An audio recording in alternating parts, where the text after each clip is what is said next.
Vance, Vice President of the United States of America, accompanied by Vice Admiral Yvette M. Davids, United States Navy, the Superintendent of the United States Naval Academy.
Ladies and gentlemen, the Blue Angels, the Navy's Precision Flight Demonstration Squadron, will be approaching momentarily from the south behind us in a salute to the class of 2025.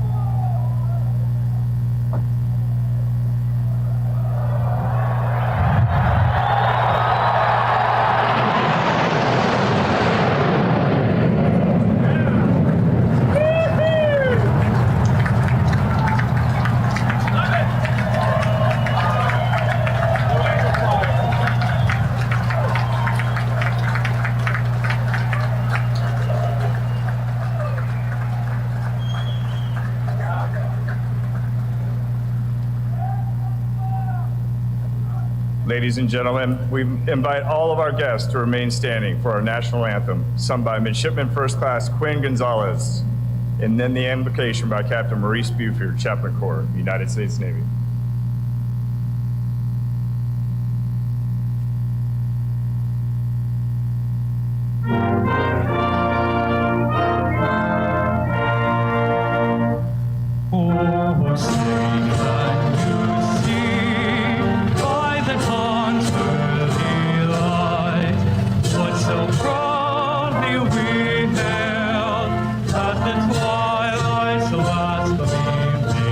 Whose front ranks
Let us pray.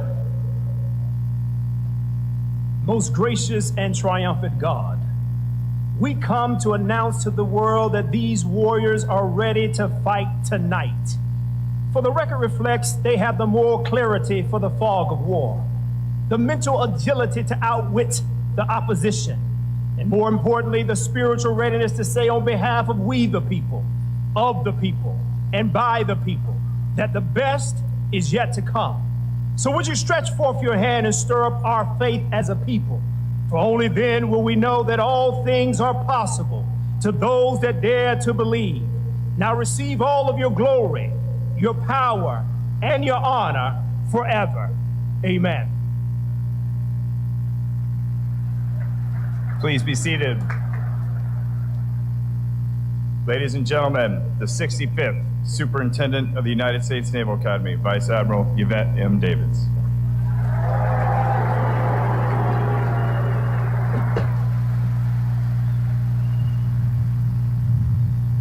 Good morning, 2025.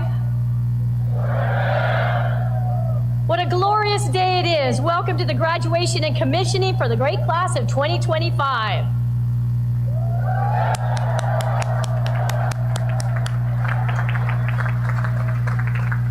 There should be no question about the significance of today. We have the privilege of hosting our Vice President, the Honorable J.D. Vance, the Secretary of the Navy, Secretary Phelan, the Commandant of the Marine Corps, General Smith, and the Acting Chief of Naval Operations, Admiral Kilby.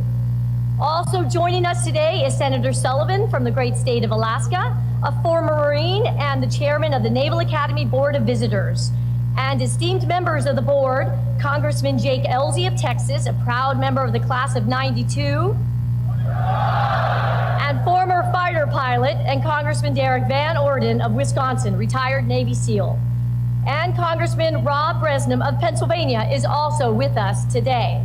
Thank you for joining us as we celebrate the class of 2025. I'm honored you could be with us today. Class of 2025, this week has been a whirlwind for you. So please allow yourself a brief moment to take it all in.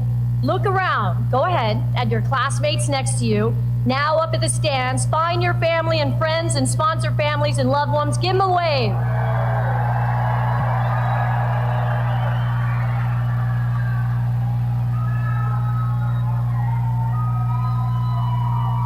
To all of the parents, grandparents, guardians, and mentors out in the crowd, I want to thank you for instilling the values that attracted your midshipmen to want to serve and to live a life of consequence. We are forever in your debt.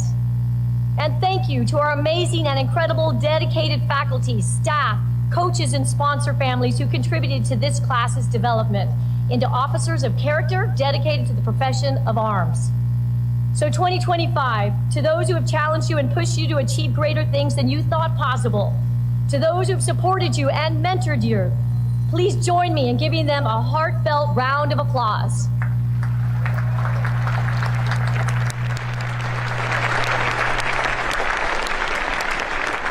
And thank you to all who have worked so diligently to set up this beautiful ceremony and to make this commissioning week so special. We appreciate you. A special welcome to members of the class of 1975. 2025's link in the chain. 50 years ago, they graduated from our academy, and today they represent that 50-year link and shared heritage with the class of 2025. Thank you, class of 75, for being so active in the lives of these midshipmen since I-Day, inspiring them with wisdom, insight, and legacy. Now, 2025, I again ask that you look around, but this time, look at the exquisite Navy Marine Corps Memorial Stadium you are in. Around the stadium, you will find the names of several U.S. Navy battles, engagements, and pivotal moments in our history. These names represent the Navy and Marine Corps' legacy from 1775 to 1845 to today. Each and every one of you is now an integral part of that legacy. So 25, look at these names, and now I want you each to pick one name that you can see, and I want you to remember that name, dedicate that name to memory. That name, it represents more than just a battle, more than just naval tactics and strategy or historical facts. The name you chose represents hundreds, thousands or even hundreds of thousands of Americans, sailors and Marines, naval officers who were once just like you, who rose to answer the call to service, who rose to the challenge of their age and chose to risk all in the service of others.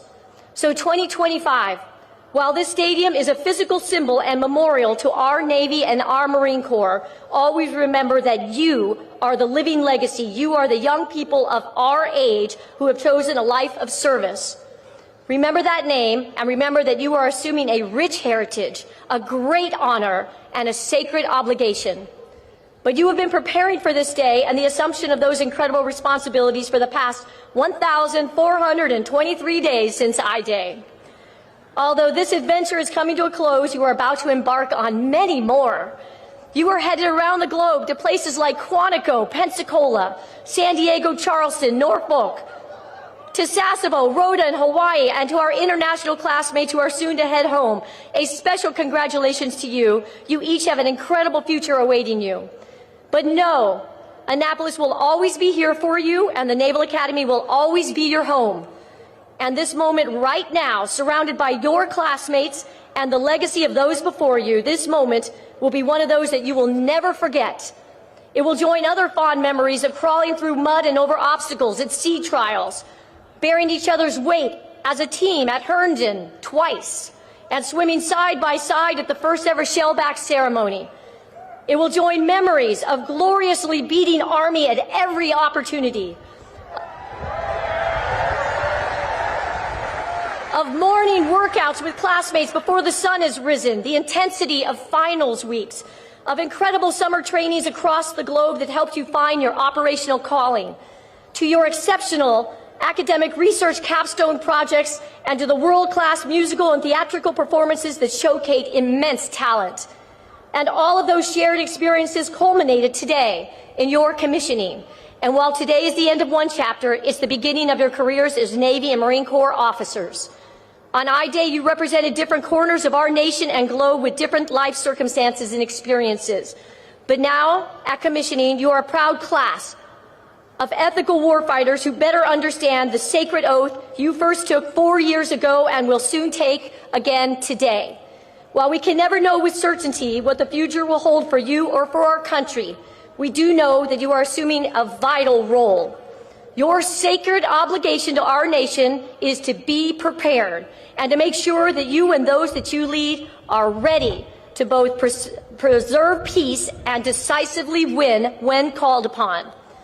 Vice President Vance, Secretary Phelan, Commandant Smith, Acting CNO Kilby, and to all my shipmates out in the fleet, I want you to know the class of 2025 is strong. They are prepared and they are ready.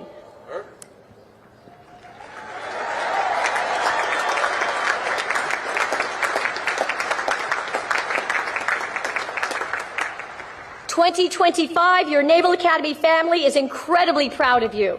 I'm incredibly proud of you, and I can't wait to see what you will accomplish in the years ahead. It is now my pleasure to introduce our 79th Secretary of the Navy, the Honorable John C. Phelan.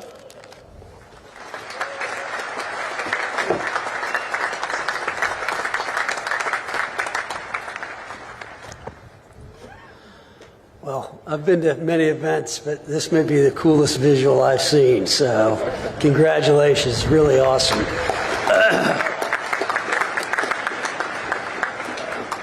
Mr. Vice President, Commandant, Acting Chief of Naval Operations, Superintendent, distinguished guests, faculty, staff, families, and most importantly, the class of 2025, good morning. Morning. Admiral Davids, thank you for the kind introduction. Serving as the 79th Secretary of the Navy is a privilege of my lifetime, and I thank President Trump for his trust and confidence in appointing me to this role. And it's a particular honor to welcome and thank Vice President J.D. Vance for his presence today.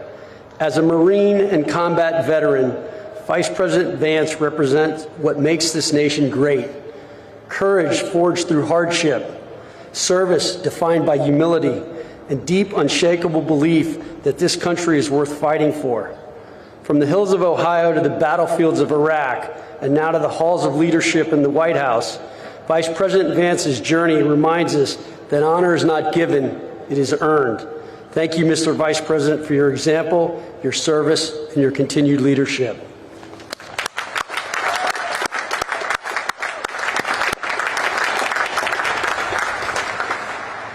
I'm truly honored and humbled to address the newest class of officers who will soon carry the weight of command and the hopes of our nation on their shoulders. You have earned the right to wear the uniform, not merely through the rigor of academics or the trials of Bancroft Hall, but through your daily commitment to something larger than yourselves. Today is a celebration, but is also a moment of transition. In a matter of days, you will be entrusted with lives, with missions vital to our national security, and with the legacy of those who came before you. From today forward, you are more than midshipmen. You are leaders in the Navy and Marine Corps, officers in a force that stands guard over freedom on every ocean, in every time zone, every hour of every day. That's no small thing, but let me be honest with you. What you're about to step into is not easy. The pace of change is accelerating. The threats are growing more sophisticated. The burden of leadership is heavier than ever, but so is the opportunity. The opportunity to shape the future of naval warfare, the opportunity to lead diverse, talented teams in ways that will define missions and even save lives. The opportunity to be exactly the kind of leader the world needs now. Smart, grounded, resilient, humble, and courageous. What will define you from this moment on is not your commission or your class rank or even your service selection. What will define you is how you lead when the pressure is on, when the plan falls apart, when lives are at stake, and when everyone around you looks to you for calm and courage. Leadership is never about you, it's about those you serve.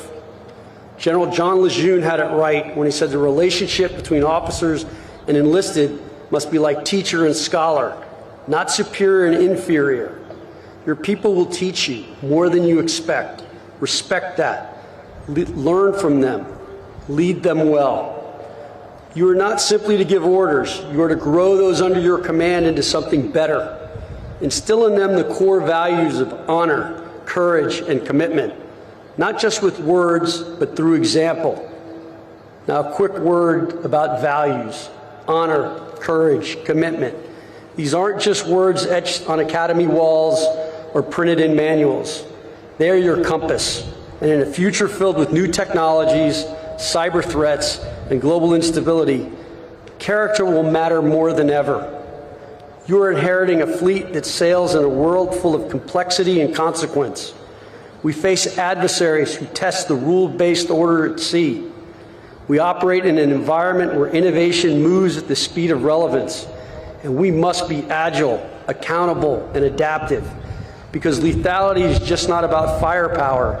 It is about clarity of purpose, efficiency of action, and unity of command. Admiral Rickover, the father of the nuclear navy, once said, "Responsibility is a unique concept. You may share it with others, but your portion is not diminished." You cannot delegate accountability. When the mission falters, your name is on the line. When it succeeds, share the credit. That is leadership. There will be days when you'll feel the weight or burden of leadership. That's natural. But on those days, remember this: you are not alone. You stand on the shoulders of those who came before you and beside shipmates who will have your back in ways that will stay with you for the rest of your life. You are stepping into a future that will test you, but I believe, we believe, the American people believe you are ready. Ready to innovate, ready to inspire, ready to lead in a Navy and Marine Corps that is evolving, modernizing, and building a more lethal, adaptable, and resilient force. You are the future of that force.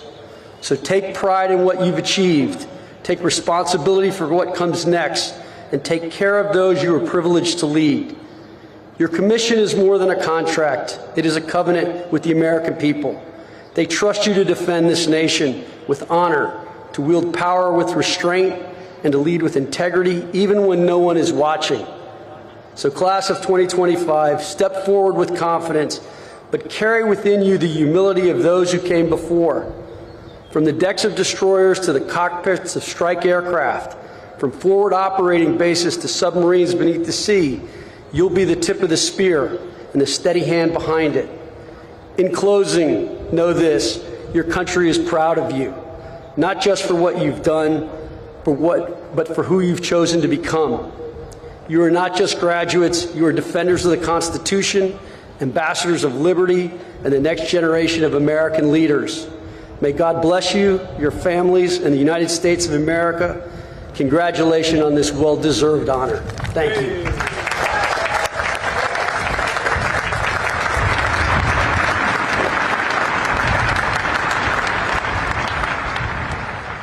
Ladies and gentlemen, it is my honor to introduce the 50th Vice President of the United States, the Honorable J.D. Vance.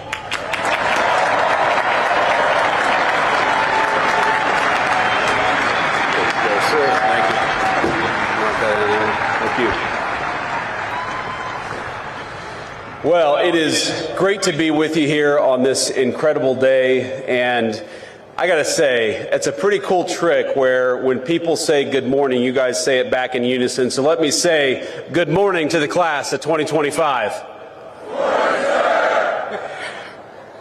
I want to say, first of all, thank you all for having me, and thank you especially to Vice Admiral Davids and Captain Allman for your hospitality. Thank you as well, of course, to Secretary Phelan for that great speech, Admiral Kilby, and General Smith for all that you do for our country. First off, I want to say, both from me and from President Trump, congratulations to the class of 2025.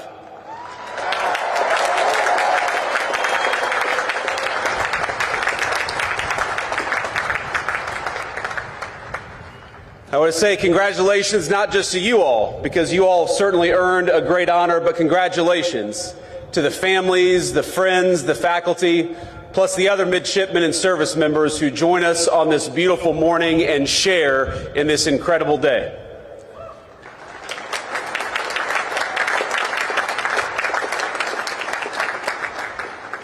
Now, it's always dangerous to give a politician a microphone, but I know that I am one of the very last things standing between you and your commission and your diploma.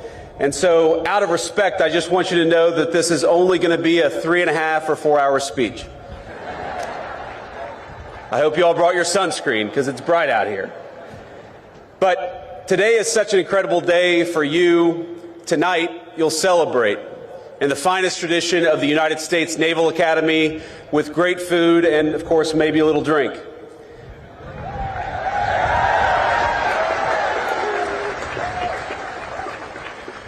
But I hope that as you celebrate, you remember that this is not just your day, as hard as you have worked for it. This day belongs to parents, grandparents, aunts, uncles, teachers, brothers, sisters, and so many others. You, all of you, are the product of an incredible legacy. People who worked hard to give you a good education, food on the table, and a sense of possibility. People who took you to church, to practices, to tutoring sessions. People who prayed for you when you struggled and celebrated with you at moments just like today.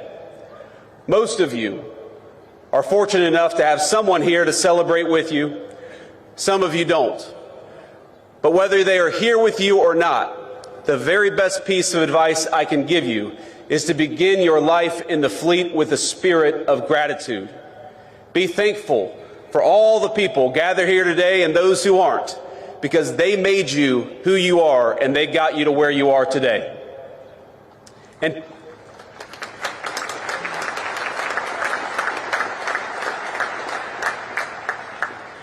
I hope you'll take from that gratitude a sense of duty. You owe it to the American people, to yourselves, but most of all to the people who sacrificed so hard to get you here. You owe it to them to do the best job you can, and I know that is exactly what you're going to do. Now, it's customary in speeches like this for people like me to offer words of congratulations and maybe a little bit of advice. Of course, I just did exactly that. But you're not just graduates of some random university about to embark on careers in the private sector, and I'm not just giving another political speech. I'm your vice president, and the minute you walk off this stage with your diploma and your commission, you will be officers in the United States Navy and the United States Marine Corps, and that is an incredible thing.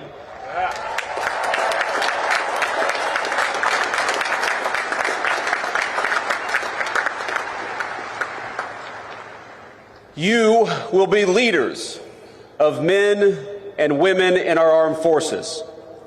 So while President Trump and I congratulate you on this incredible achievement, I also thought it would be appropriate to tell you a bit about how the President and I think of your mission in this new and very dangerous era for our country. Now, last week, the President took a very historic trip to the Middle East, meeting with heads of state in Qatar, Saudi Arabia, and the United Arab Emirates. Most of the headlines focused on the trillions of dollars of new investment the President secured for our country, and that's, of course, an important thing. But I actually think the most significant part of that trip is that it signified the end of a decades-long approach in foreign policy that I think was a break from the precedent set by our founding fathers. We had a long experiment in our foreign policy that traded national defense and the maintenance of our alliances for nation building and meddling in foreign countries' affairs, even when those foreign countries had very little to do with core American interests. What we're seeing from President Trump is a generational shift in policy with profound implications for the job that each and every one of you will be asked to do. Now, following the collapse of the Soviet Union, our policymakers assumed that American primacy on the world stage was guaranteed. For a brief time, we were a superpower without any peer, nor did we believe any foreign nation could possibly rise to compete with the United States of America. And so our leaders traded hard power for soft power. We stopped making things, everything from cars to computers to the weapons of war, like the ships that guard our waters and the weapons that you will use in the future. Why did we do that? Well, too many of us believed that economic integration would naturally lead to peace by making countries like the People's Republic of China more like the United States.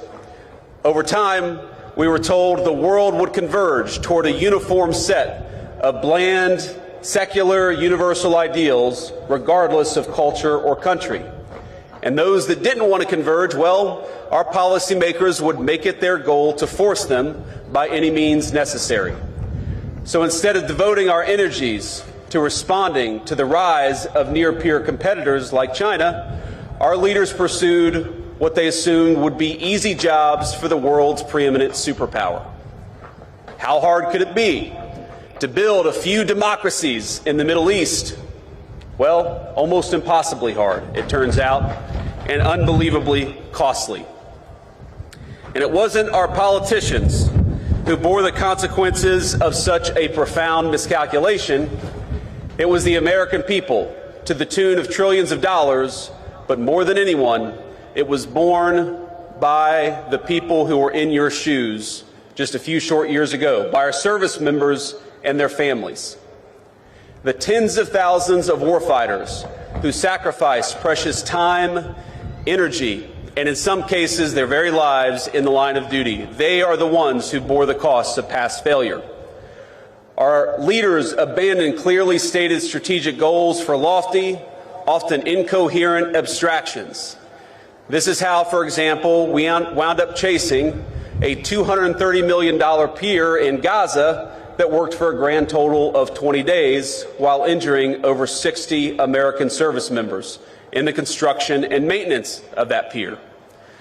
Our government took its eye off the ball of great power competition and preparing to take on a peer adversary, and instead we devoted ourselves to sprawling, amorphous tasks like searching for new terrorists to take out while building up faraway regimes.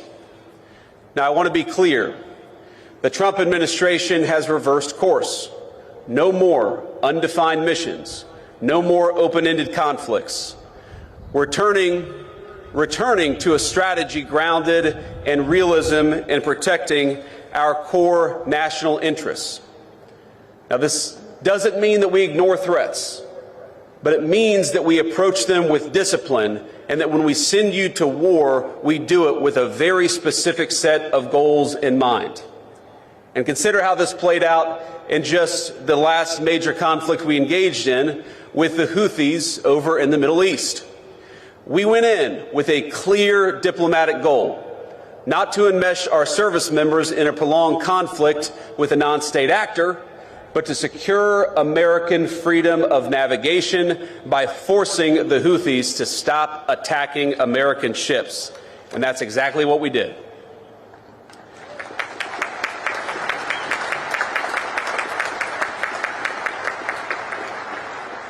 We pursued that goal through overwhelming force against Houthi military targets. In just the first 100 days of the administration, we were able to reach a ceasefire in a conflict that had been ongoing for nearly 2 years. That's how military power should be used, decisively, with a clear objective. We ought to be cautious in deciding to throw a punch, but when we throw a punch, we throw a punch hard, and we do it decisively, and that's exactly what we may ask you to do.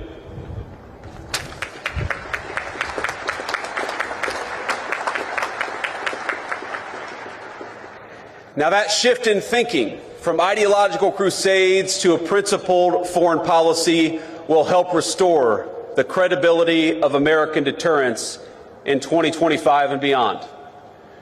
With the Trump administration, our adversaries now know when the United States sets a red line, it will be enforced. And when we engage, we do so with purpose, with superior force, with superior weapons, and with the best people anywhere in the world.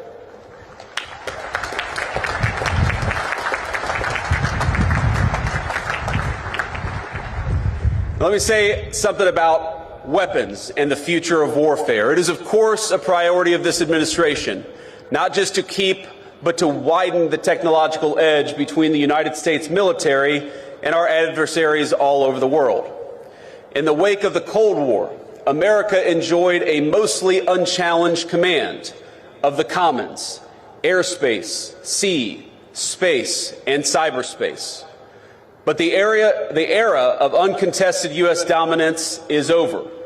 Today we face serious threats in China, Russia, and other nations determined to beat us in every single domain, from spectrum to low Earth orbit to our supply chains and even our communication infrastructure. Technology has lowered the cost of disruption, and so we must be, all of us, not just smarter. We got to make sure that we send our troops to war, we do it with the right tools. We can no longer assume our engagements will come without cost.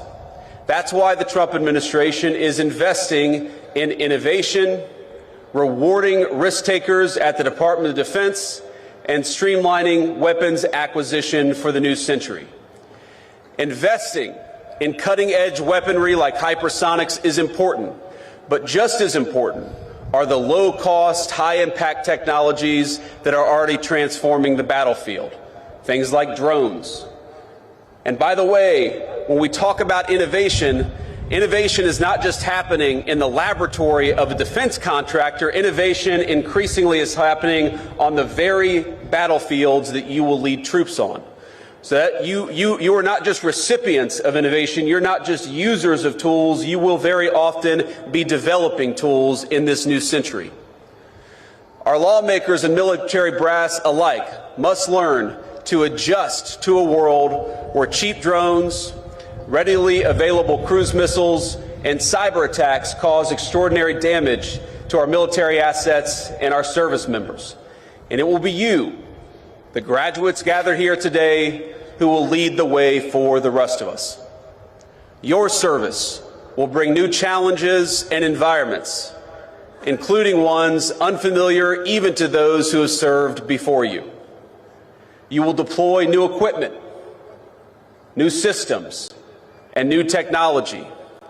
And through those experiences, it is you who will learn, who will teach others, and will help our services and our entire country adapt to the future we're confronting.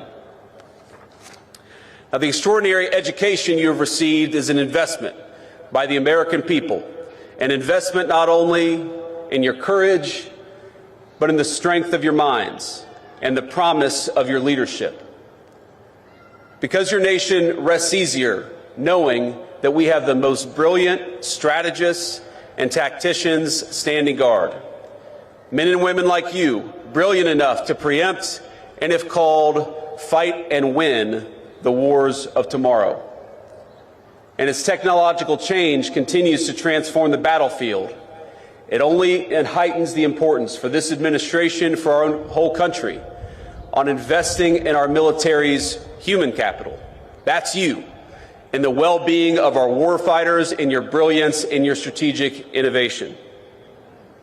Modernization isn't just about tactics and tools. It's about meeting the needs of our service members. For too long, we asked too much of too few. Past leaders sent our service members on mission after mission with no exit strategy, no end in sight, and with little articulation for the American people or for the warfighters about what we were doing. When we extend the deployment of an aircraft carrier, that has real impact on people's lives, and we're aware of it. They miss their families, of course they miss their loved ones and their home life. They accept that sacrifice, and that's the job that you've taken on. But the job that we have taken on is to never misuse that sacrifice or never ask you to do something without a clear mission and a clear path home.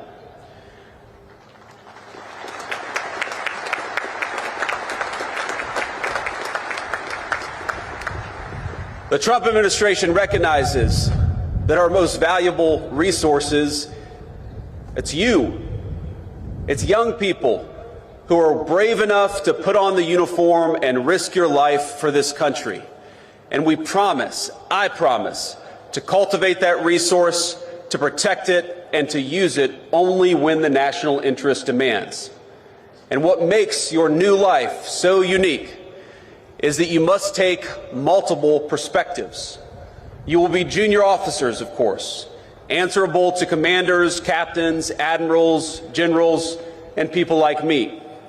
You will have to follow orders, even when you don't want to. And if I can offer one piece of advice from a junior enlisted guy to a bunch of new officers, to say that when you say with all due respect, that is not a get out of jail free card. These guys are laughing back here. I got chewed out more times than I can remember because I assumed that I could say whatever I wanted to so long as I said with all due respect before it. That's not how it works out. You learn that the hard way. But importantly, you are not just following orders. More often than not, you will be giving them. And just as I see you as our most precious resource, so you must see the men and women who call you sir and ma'am as your most sacred charge. You will not just be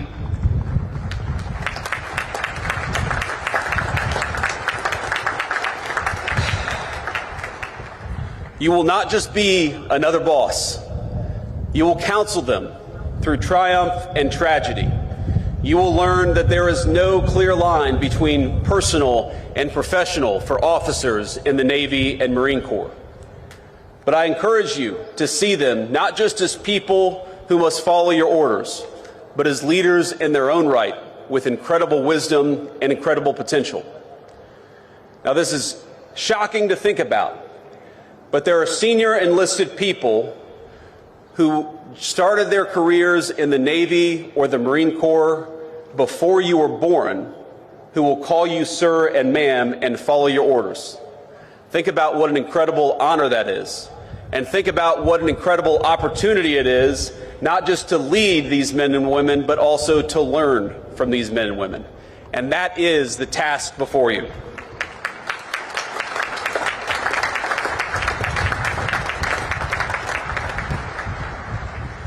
You will lean on that experience, of course, but still, you're very often, more often than not, you're going to be the one in charge.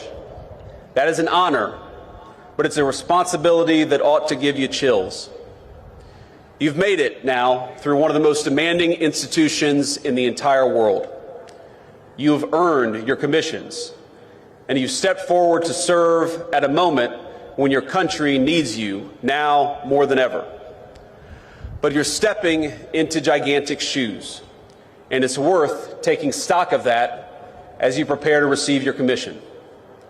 Those of us who've served know that graduates of the Naval Academy, they have a certain energy, a certain aura, a certain respect when they're out there in the fleet.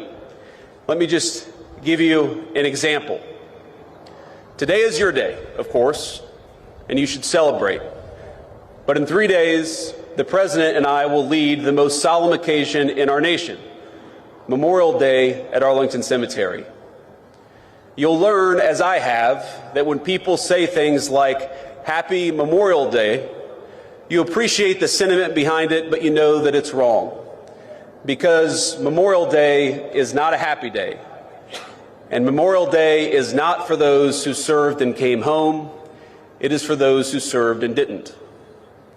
Every Memorial Day, I think about a graduate of this institution, Major Megan McClung. She was an officer I served with. She was bright, tough, and incredibly dedicated to her job. She arrived in Iraq not long after me and was killed in action not long after that. She loved this institution. And like so many that came before her, she built on its legacy in the way that she served her country. Now, there are so many stories of great service in this institution. I look at these signs on this stadium, Belleau Wood, Midway, Guadalcanal. These are battles I read about in history books or learned about when I was a United States Marine. If you just try to read a list of the people who served after graduating from this institution, the list is almost so long you can't get through it. Senior leaders, commandants of the Marine Corps, chiefs of naval operations, astronauts, great business leaders, and even a few lowly politicians have graduated from the United States Naval Academy. Their service is an incredible legacy that they have passed on to you. And you are the bridge that connects the incredible heritage of this institution to the future duties and responsibilities your country needs you to perform. That's an incredible honor, but it's also an incredible responsibility, and I hope you take it seriously. People will look at you as graduates of the Naval Academy in a different way than they look at most of the people that you will meet every single day. They will look at you that way, yes, because you've worked hard, and yes, because you deserve this day, but they will also look at you differently because you stand on the shoulders of giants. And 20, 30, or 40 years from now, there are people who are going to be standing on your shoulders. So please remember that. Please take it seriously. And please recognize that you become part of a brotherhood and sisterhood that will enable you to do great things, that will support you as you do them, but will ask you to give back as you should in return. You are the inheritors of a national tradition dating back 250 years. It began with John Paul Jones, and the founders of this country asked the United States Navy to take on the most powerful Navy on earth, and we won. Our first Patriots knew the stakes. They did not seek out war. They did everything they could to advocate and petition for their own liberties. But when the time came, they raised a military, they raised a Navy, and they fought like hell. Their examples lives on in all of you. In their courage, we see the roots of your calling to be strong but not reckless, to seek peace but never at the expense of liberty, to hold firm to your convictions even when the cost is high. Now, I want to say to all of you, I've been vice president for all of about 120 days. And this summer, I will celebrate my 41st birthday. but I have never, in those 41 years, been so proud as I am today. To honor you, to celebrate you, and to congratulate you on a job well done.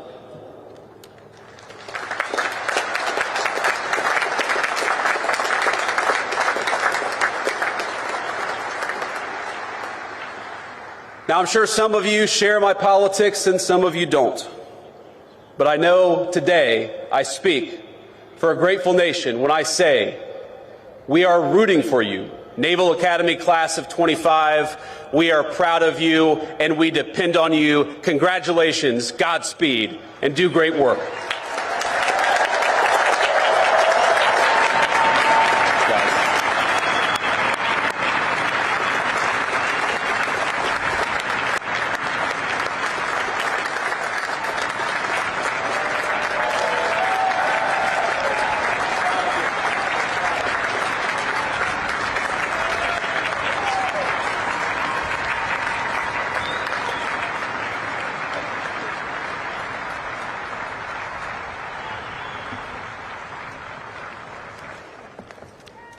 Thank you, sir. We will now confer the degrees. The Academic Dean and Provost of the United States Naval Academy, Dr. Samara L. Firebaugh.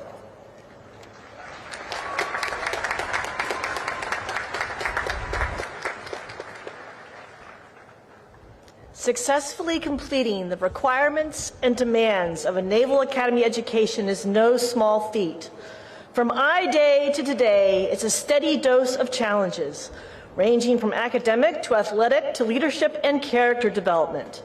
I have no doubt that each of you has been challenged, perhaps in ways you never thought you would or to levels that you never thought you could achieve, but you rose to that challenge, and we congratulate each of you for doing so.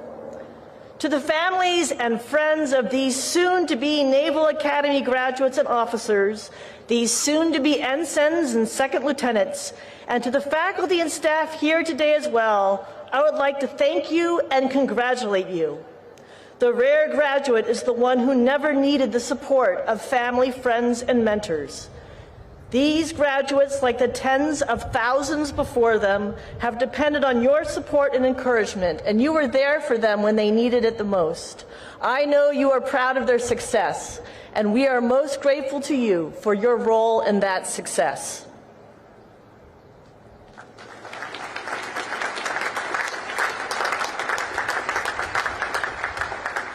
Candidates, please rise.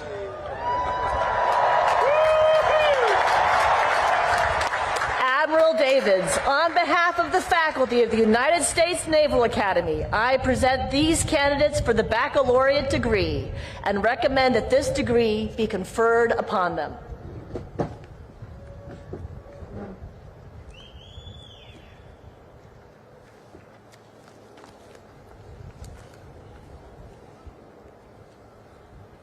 As you have successfully completed your course of study at the United States Naval Academy and have been recommended by the Academic Board as Superintendent of the United States Naval Academy and by virtue of the authority vested in me by the Congress of the United States, I confer upon each of you the baccalaureate degree with all rights and privileges thereunto pertaining.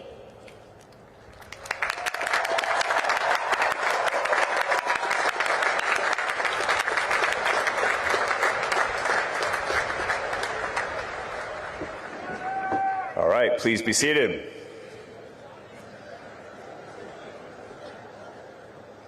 The Commandant of the Marine Corps, General Eric Smith, United States Marine Corps, will administer the oath of office to those being commissioned into the United States Marine Corps. General Smith, I present 257 midshipmen of the graduating class of 2025 to be commissioned into the Marine Corps.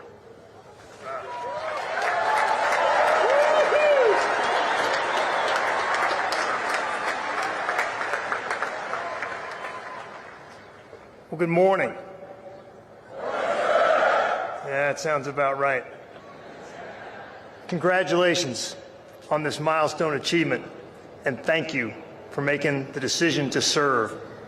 Today, you take your place in the ranks of Marine officers, a role of immense trust, responsibility, and consequence. You're joining a corps forged in battle, defined by discipline, and bound by an unshakable commitment to mission and to each other. This is not the end of a book. This is the beginning of a whole new chapter. From this day forward, you are accountable for the lives, welfare, and success of the Marines you will lead. We don't lose. We're United States Marines.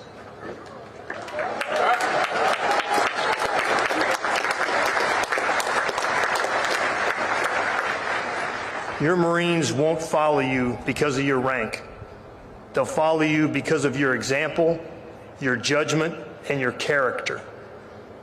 You're inheriting a legacy built by those who led with courage at Belleau Wood, ingenuity at Inchon, and resolve in Ramadi. The legacy is now yours to carry, to protect, and to pass on to the next generation of Marines. The oath you're about to take is a pledge to defend the Constitution, to uphold our values, and to lead with honor at all times. It binds you to something greater than yourself, to the nation, the Corps, and the Marines who will look to you for strength when it matters most, when the chips are down. You are not entering the unknown. You're stepping into a tradition of excellence, guided by those who came before you and supported by those who now stand beside you. The path ahead will be the most demanding period of your life, but it will also be the most rewarding work you'll ever do. We're proud to welcome you into the Marine Corps as officers. The nation expects much from you, and we know that you're ready. Graduates to be commissioned in the United States Marine Corps, rise.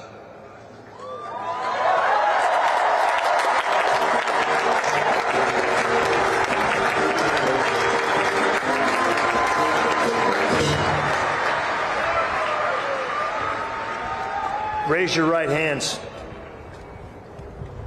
Having been appointed as Second Lieutenant in the United States Marine Corps to rank from 23 May 2025, I'll ask you this. Do you hereby accept such appointment? And do you solemnly swear that you will support and defend the Constitution of the United States against all enemies, foreign and domestic, that you will bear true faith and allegiance to the same, that you take this obligation freely without any mental reservation or purpose of evasion, and that you will well and faithfully discharge the duties of the office on which you are about to enter, so help you God.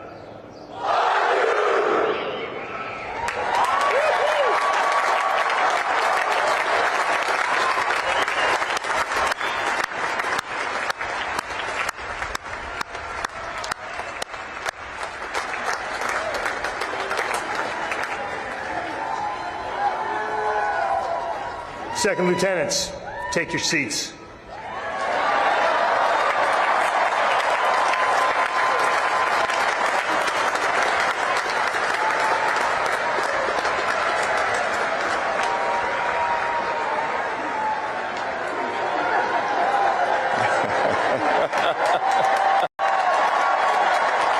Get him, Adley. All right, for the rest of you, the Acting Chief of Naval Operations, Admiral Jim Kilby, United States Navy, will administer the oath of office to those being commissioned into the United States Navy. Admiral Kilby, I present 764 midshipmen of the graduating class to be commissioned into the Navy.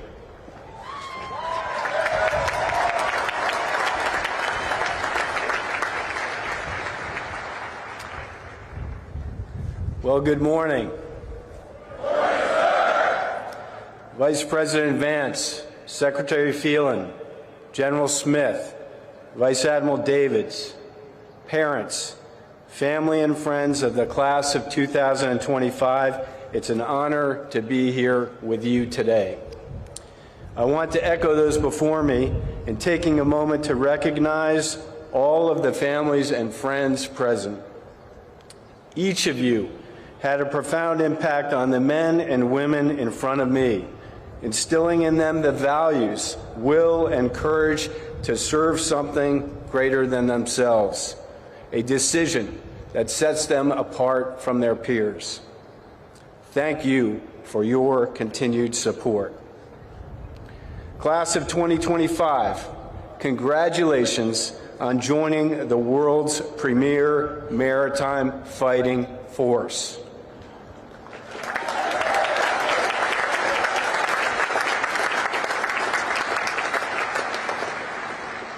For 250 years, the United States Navy has provided our nation with the sea power and sea control needed to preserve our security, prosperity, and economic wealth. This year has been no different. Just take a look at our actions in the Indo-Pacific, in the Red Sea, and at the southern border. Soon, you will take your place in this Navy, delivering lethality and combat credibility against our nation's adversaries. I can think of no better time to join our fleet, and I can think of no better group of officers to meet this opportunity. Class of 2025, don't underestimate the significance of today. 39 years and 2 days ago, I was sitting right where you are, here in the Navy and Marine Corps Memorial Stadium. And in just a few moments, you will raise your right hand and swear an oath to the Constitution. You will be joining millions of Americans throughout our nation's rich history who have taken the same oath to support, protect, and defend. I am counting on you to uphold these same ideals that your predecessors fought for, to uphold our Navy's legacy, to honor, courage, and commitment. As I close, let me leave you with a few thoughts. First, service is a gift. It's a gift to our nation, and a gift that I know you've learned to appreciate. Wear your uniform with pride. Uphold the same standards of excellence that got you here today, and don't forget that you are serving something greater than yourself. Second, try your very best. Whether you serve for 5 years or 40 years, with great effort, you will learn much about yourself. Continue to improve on the things you are happy with and double down on those areas where you fall short. Your future bosses don't expect perfection, but they do expect effort. And finally, I recommend a routine check-in with your family. They love you and will always be a source of strength and support as you navigate your service. Soon to be ensigns, I am proud to serve alongside you. I am proud to call you shipmates, and I can't wait to see what you will do in the fleet. Thank you for choosing to serve our nation in uniform, and thank you for committing yourselves to the world's greatest Navy. You absolutely made the right choice. Congratulations, and bravo, Zulu, on a job well done.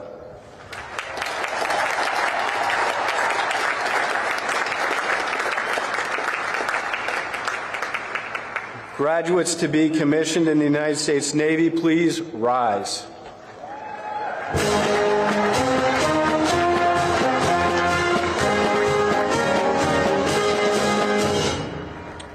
Please raise your right hand.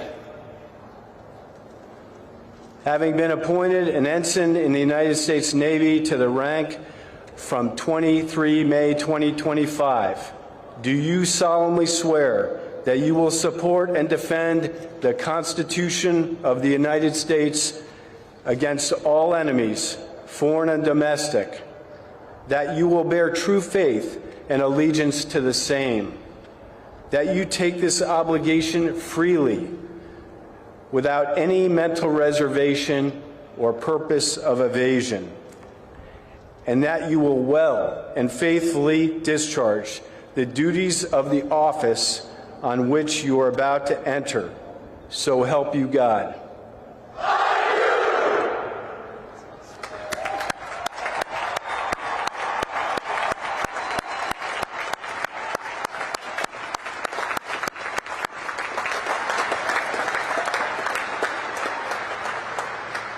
Ensigns, seats.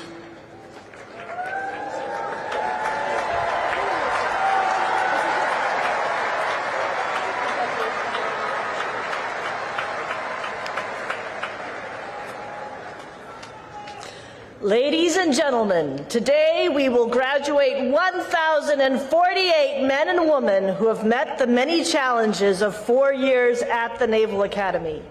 In addition to those you just saw commissioned into the Navy and Marine Corps, the class of 2025 also includes 14 graduates from 11 nations around the world. At this time,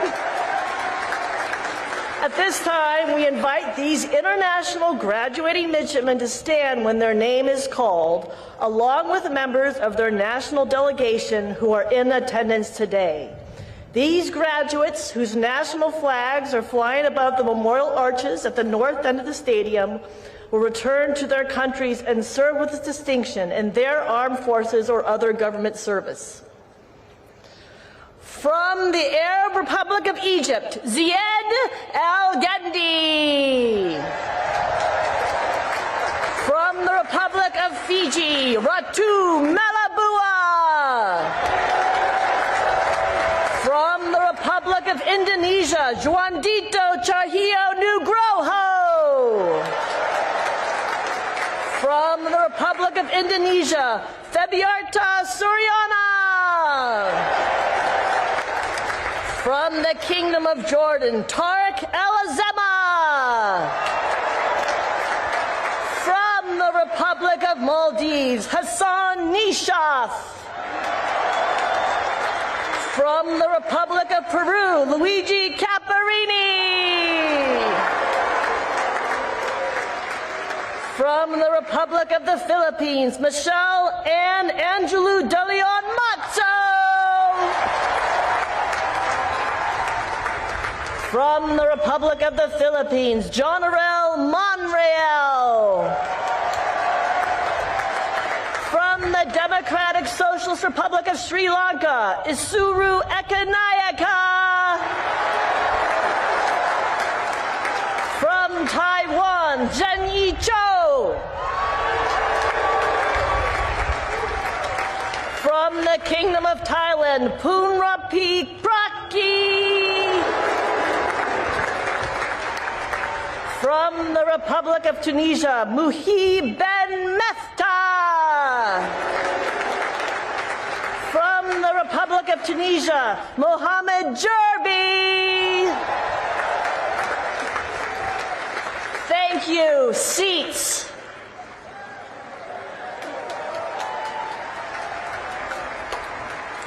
Today's graduates join the more than 90,000 men and women who have graduated from the Naval Academy since its founding in 1845.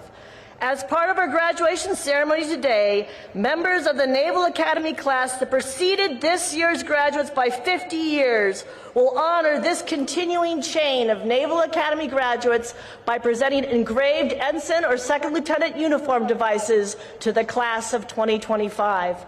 Several members of the class of 1975 are listed in your program and are here today to participate in this special recognition of Naval Academy graduates' contributions across the decades.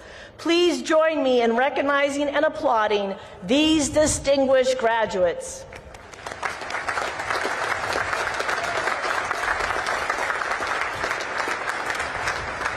Finally, before we begin introductions of individual graduates, I should remind you of an important Naval Academy tradition.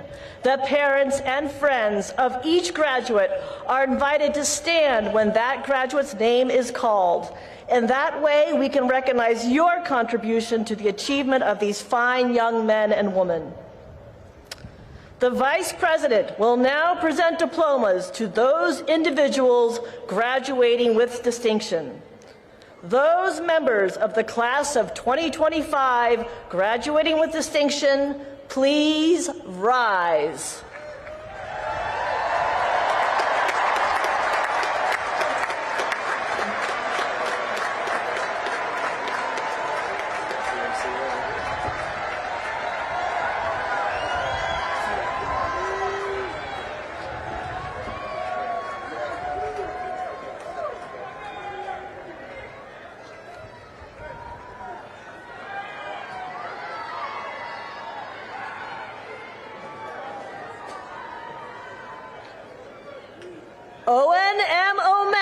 always stands first in the class.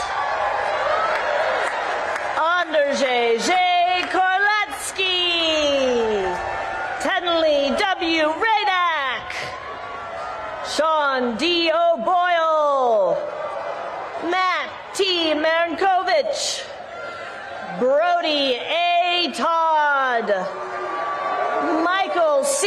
McGee, Sebastian G. Sherry, Ethan S. Perdue, Soleil Shi, Victoria J. DiCarlo, Nathan A. Broomfield, Zachary Z. Pegg, Harrison A. Kaplan, Emma E. Fromelt, Connor W. Pettigrew, Reese M. Winter, Aiden L. Plain, Jacob L. Price, Jillian R. Onke, Ryan J.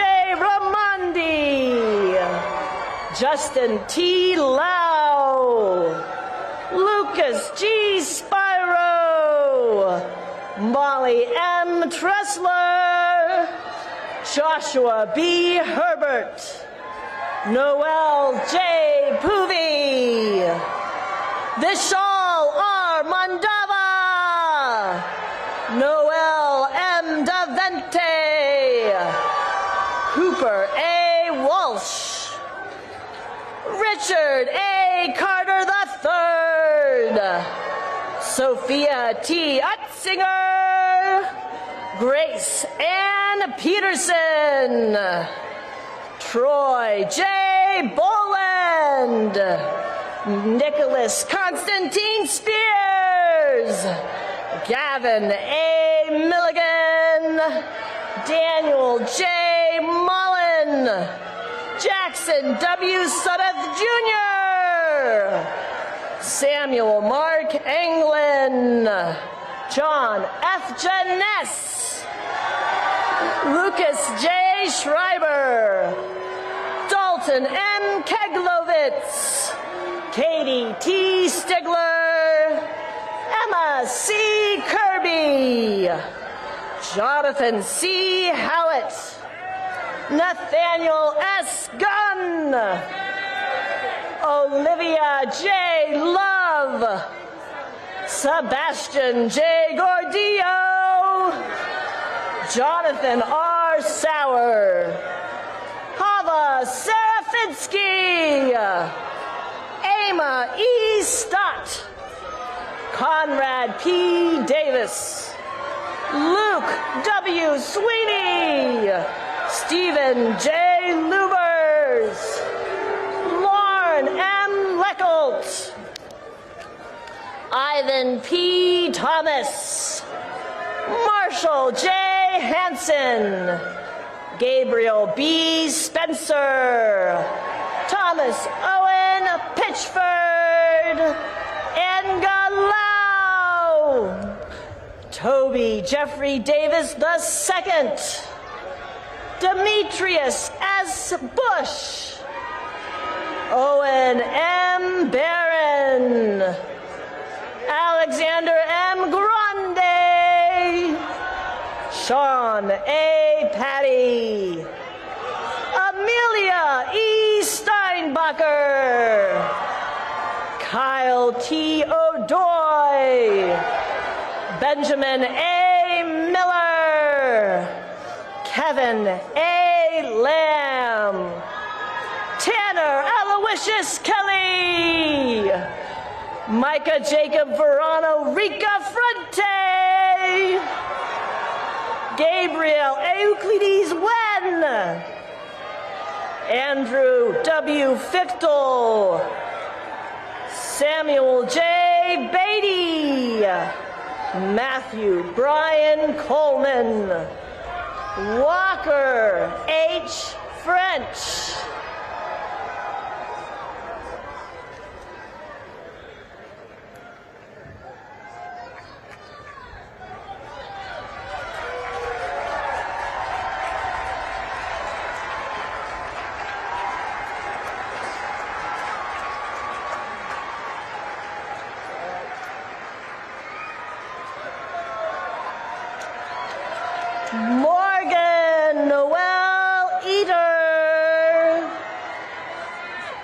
Matthew D. McClelland. Maris E. Larkins. Gabriel V. Abreu. Sean D. Lloyd. William J. Sanchez. Landon M. Buford. Daniel R. Barber. Sean D. Miller. John K. Jabor. Alexander A. Asadi-Khani. Benjamin M. Balmer. Riley B. Reeves. Andreas E. Huscher. Elizabeth A. Jendrysik. Ronald W. Miller. Jenna M. Bargefried.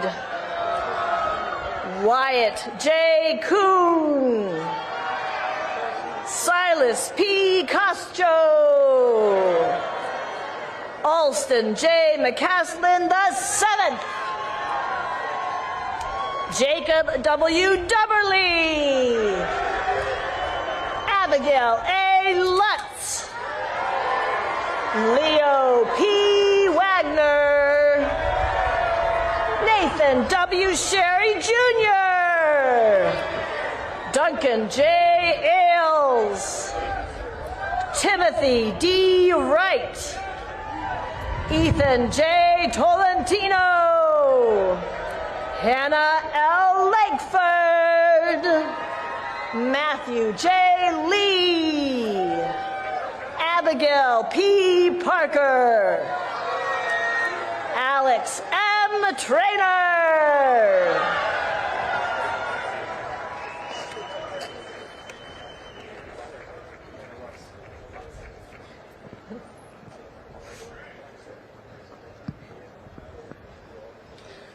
The Vice President, the Secretary of the Navy, the Acting Chief of Naval Operations, the Commandant of the Marine Corps, the Superintendent, and the Commandant of Midshipmen will now present diplomas to members of the graduating class individually by company.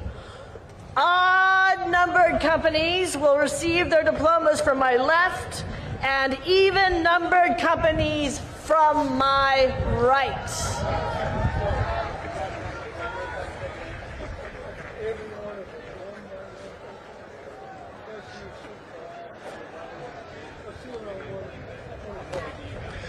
From the first company, Sanjuna Basumalik.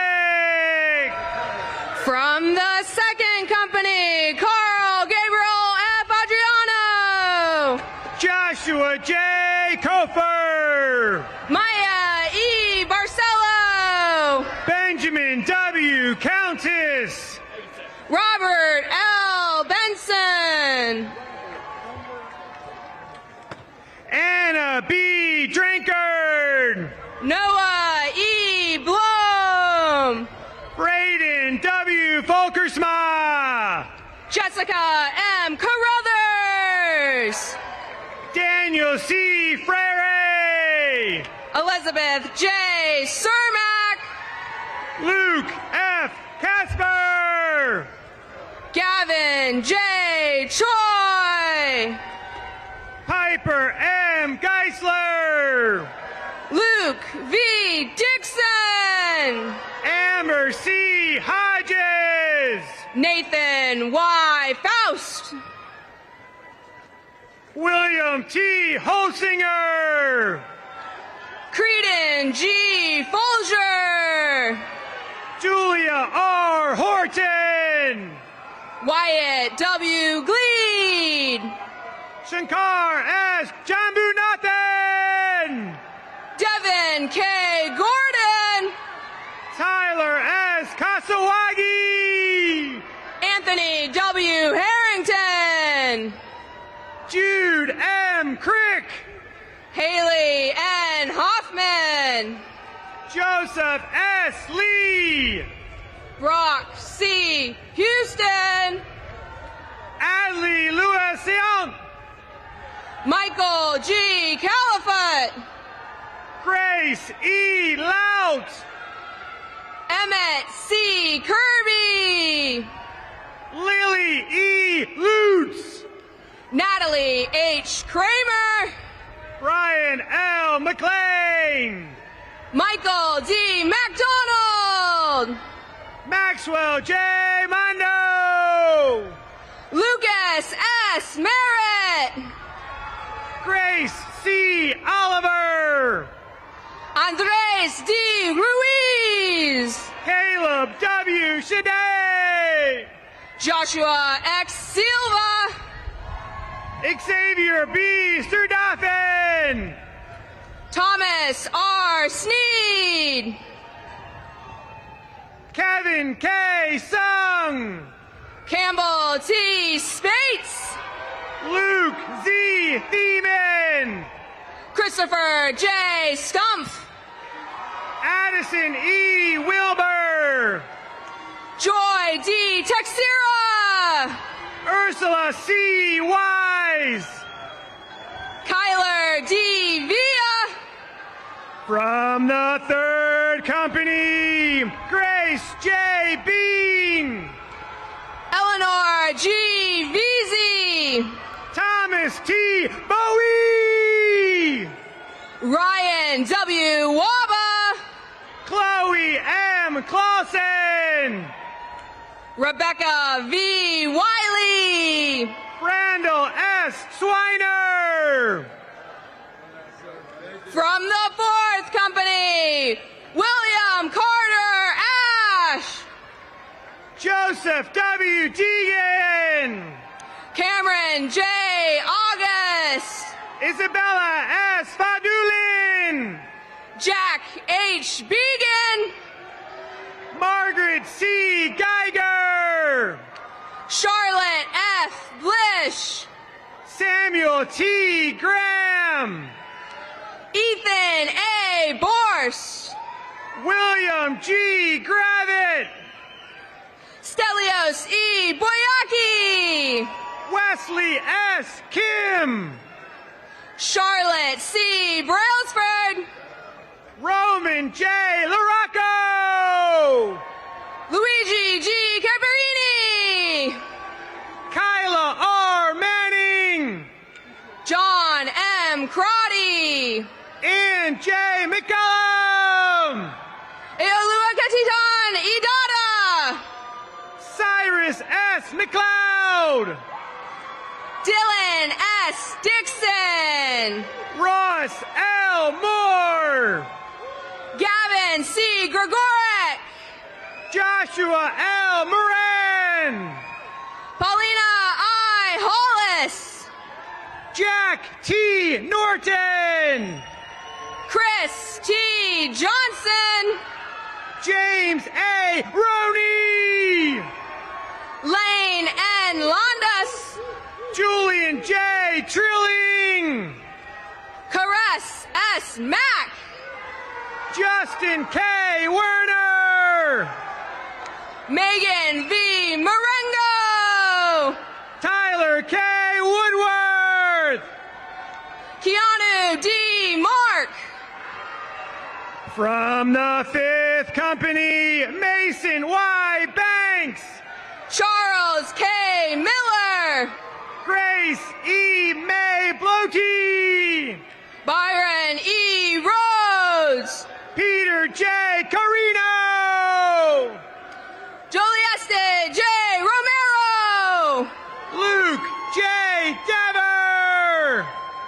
Anuj R. Sursaker. Athena T. Din. Caden M. Smith. Linnea C. Forsberg. Amelia R. Snyder. Maria A. Graffoff. Ian C. Stewart. Alan Hum. Michelle R. Swetzel. Luke J. Hess. Jonathan T. Swift. Alls! Rebecca J. Van Vliet, Major B. Kent! Michael C. Whelan, Frank Min Gyu Kim! Jaden E. Young, Nicholas D. Madonna! from the 6th Company, George K. All, Liam G. McInerney! Josephine T. Bauer, Luke T. Nestor! Hayden R. Belcher, Brandon D. Pelletier! Joseph P. Chase, William A. Robinson! Zenny Cho, William M. Schlepper! Keelan M. Daly, Benjamin G. Snyder! Joshua D. Dowdy, Jocelyn K. Schoen! Joshua A. Escobedo, Cameron D. Smith! Delaney K. Feeney, Christian K. Yoon! Luke E. Garner, From the 7th Company, Everett C. Andrew! Jeremiah A. Gilbert, Daniel Alexander Angelou! Alexandra G. Huntimer, Luke G. Arts! Joseph L. Hurt, Sean R. Berrius! Peyton A. Jankowski, Evan S. Broderick! Alexandra A. Kwasniewski, Martel L. Carruthers! Johanna K. Lim, Alex M. Conway! David Lynn, Connor W. Delahunt! Porter J. Markel, Pierre Louise G. Desoblin! Davina D. Mather, Yvonne Y. Fu! Emily F. Mezzanizzi, Connor P. Gerard! Nicholas A. Munoz, Jenna H. Hahn! Colin M. Ramos, Julia L. Ricky! Carson T. Shane, Anthony T. Kuvek! Tyler S. Sickler, Nico T. Laurel! Emiliano Torres Valencia, Jonathan Lee! Caleb M. Walker, Tara N. Mahoney! Jason R. Whitaker, Croy M. Myers! Patrick M.J. Wilson, Justin N. Reed! from the 8th Company, Clarice Joy B. Absalon, Riley A. Rose! Alyssa E. Bias, Aurora Raquel Sandoval! Tatiana C. Bovarnik, Jacob F. Shepman! Charles R. Francisconi, Lana Bay Schmidt! Jacob W. Frick, Emma Ann Single! Liliana D. Gemma, Abdan Augusto de Jesus Viva Tejada! Kayla E. Gibbons, Catherine A. Weaverling! Santiago Grisales Arboleda, Darby E. Whalen! Xavier M. James, From the 9th Company, George W. Bolcato Jr., Dahlia M. Kilgore, Samantha L. Bollinger, David Clayton A. Case. Herbert E. Lacey III. Blakely J. Creamer. William R. Lane III. Miliano Crespo Perez. Jennifer T. Luong. Zachary J. Cudney. Thomas I. McNew V. Alyssa J. Daly. Zachary J. Meyer. Heath R. Edinger. Elizabeth L. Rainier. Mitchell B. Fisher. Nazir W. Rogers. Benjamin A. Grebe. Mila J. Romero. Haley R. Harris. Mackenzie R. Rouge. Aiden J. Hogan. Gil A. Sahagan III. Andrew R. Jones. Jacob A. Swanner. Benjamin P. Keenan. Alexander R. Trinidad. Eric Mason Lindsay Jr. Jaden T. Washington. Aaron Air Nicastro. From the 10th Company, James P. Analt. Joseph E. Ooster. Jaden G. Browning. Nathaniel J. Poovey Jr. Andrew K. Bowie. Jordan Leo De Jesus Quiles. Trevor W. Burgess. Charles E. Rulinson. Jessica A. Cervantes. Ryan M. Schleicher. Matthew S. Cho. Parvati Shankar. Tyler E. Cox. Karina M. Skidmore. Miles D. Evans. James C. Stubbers. Tyron L. Francis Jr. James Henry Thomas III. John B. Griegel. Benjamin R. Twani. Hannah N. Han Kim. Creighton J. Ward. Guy Alexander Jacob. Sonny J. Watkins. Joshua A. Conderhunt. From the 11th Company, Leanne P. Beckman. Miller R. Lambert. Aiden J. Bear. Emma G. Mortensen. Dayton E. Bottom. Ramon Mendoza. Evan A. Brown. Zoe M. Moore. Gavin M. Buchanan. Joseph J. Moraja. Noah M. Chavez. Sarah A. Owens. Jackson R. Furch.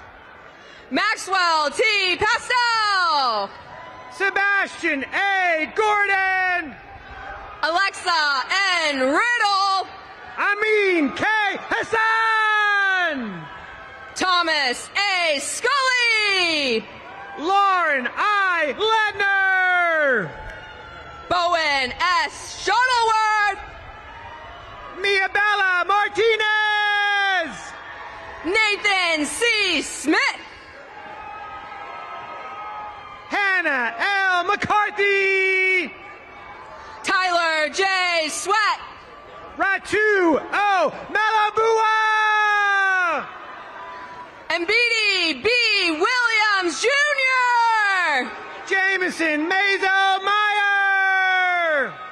From the 12th Company, Apollos D. Burcham. Connor M. Munson.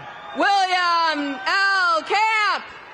Trent Quentin X. Parker, Tyler T. Casey, Joseph A. Payton, Naomi Chow, Liam A. Pahavis, Christopher R. Cordner, Carson R. Ranu, Julia M. Davidson, Nicole J.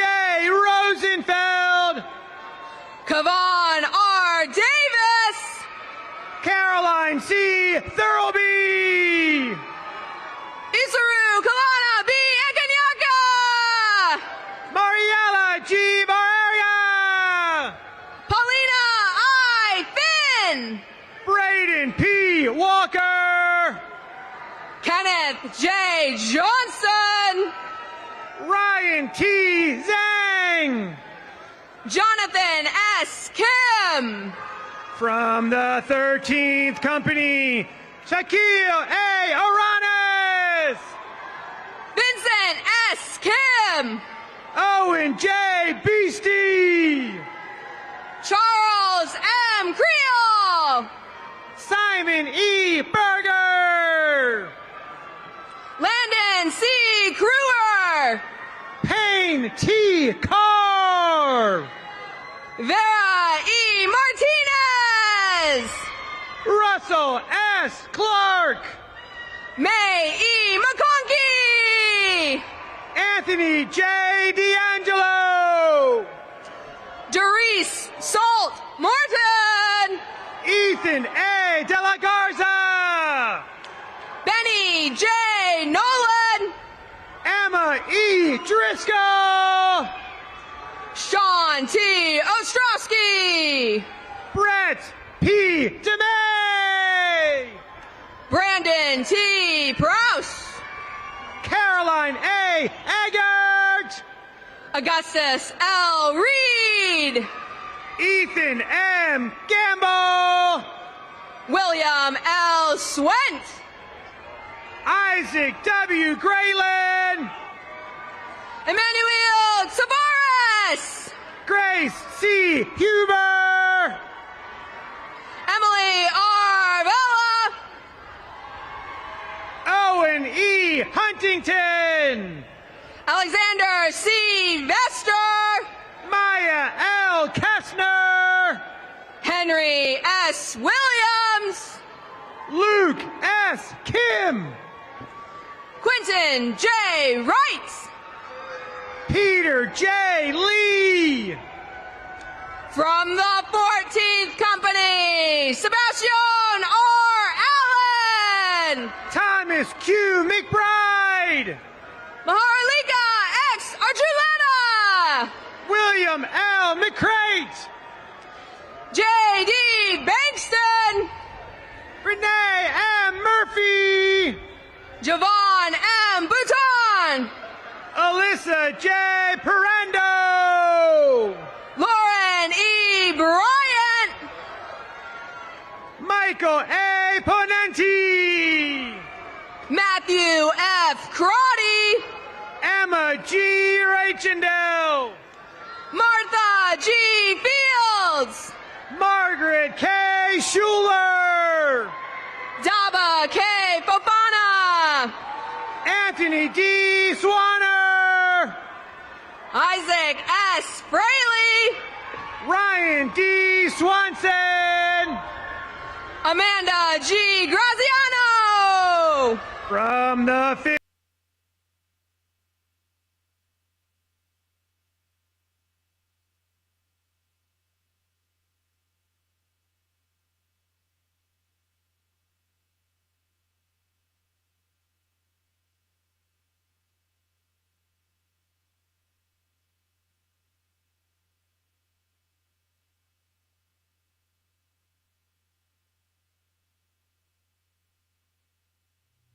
Finbar O. Lindsay, Joshua J. Milford, Griffin R. Martinez, Finian C. Prescott, Stephanie Tim Milvain, Reed E. Romo, Luke J. Morley, Andres McCann Santana Pacheco. William M. Wynn. Daniel Y. Shin. Aiden T. Patel. Lauren E. Steinberg. Zachary A. Palamanda. From the 16th Company, Nolan R. Barber. Logan D. Point. Lindsay E. Baisha. Purapi Marquis. Nicholas C. Barunio. Timothy J. Rao. Hanson Chang. Waswa E. Robbins. Thomas P. Kristi III. Frederick E. Rushton. Henry C. Fry. Nicholas J. Summers. Bradley J. Glass. Shane R. Cipher. Ariana J. Gomez. James B. Tadlock. Jacques X. Guillaume. Daniel M. Nuevo. Michael R. Heller. Amanda R. Zanetti. Liam M. Henderson. Nicholas A. Zolovic. Justice E. Hood. From the 17th Company, Colin S. Andrews. Joseph W. Kapsakevich. Katerina A. Chelius. Catherine V. Kelly. Tirza D. Daniel. Caleb R. Kotrakis. Dayton L. Delvicio. Gabriella M. Kroll. Connor P. Farrell. Austin L. Lockhart. Nicholas P. Gibbons. Martin N. Lopez. Elijah James Higgins. John S. Lundy. Aiden J. Hammonds. Rudy Radon M. Obina. Justin C. Hawley. Charles J. Olson. Grant J. Who. Sarah M. Rosenberg. Alexander P. Howard. Catherine T. Shaughnessy. Thomas T. Johnson. Blakeman R. Shaw. Jacob Y. Kim. Jackson W. Simmons. Emily Rose S. Kasanovich. Manuel A. Smith. Matthew G. Kasiri. Jerry A. Jelinek Jr. Lola M. Leone. From the 18th Company, Jodiel I. Arana. Ernst F. McDonald II. Zachary T. Barnum. John M. McNicholas. Joshua M. Clark. Megan M. Murphy.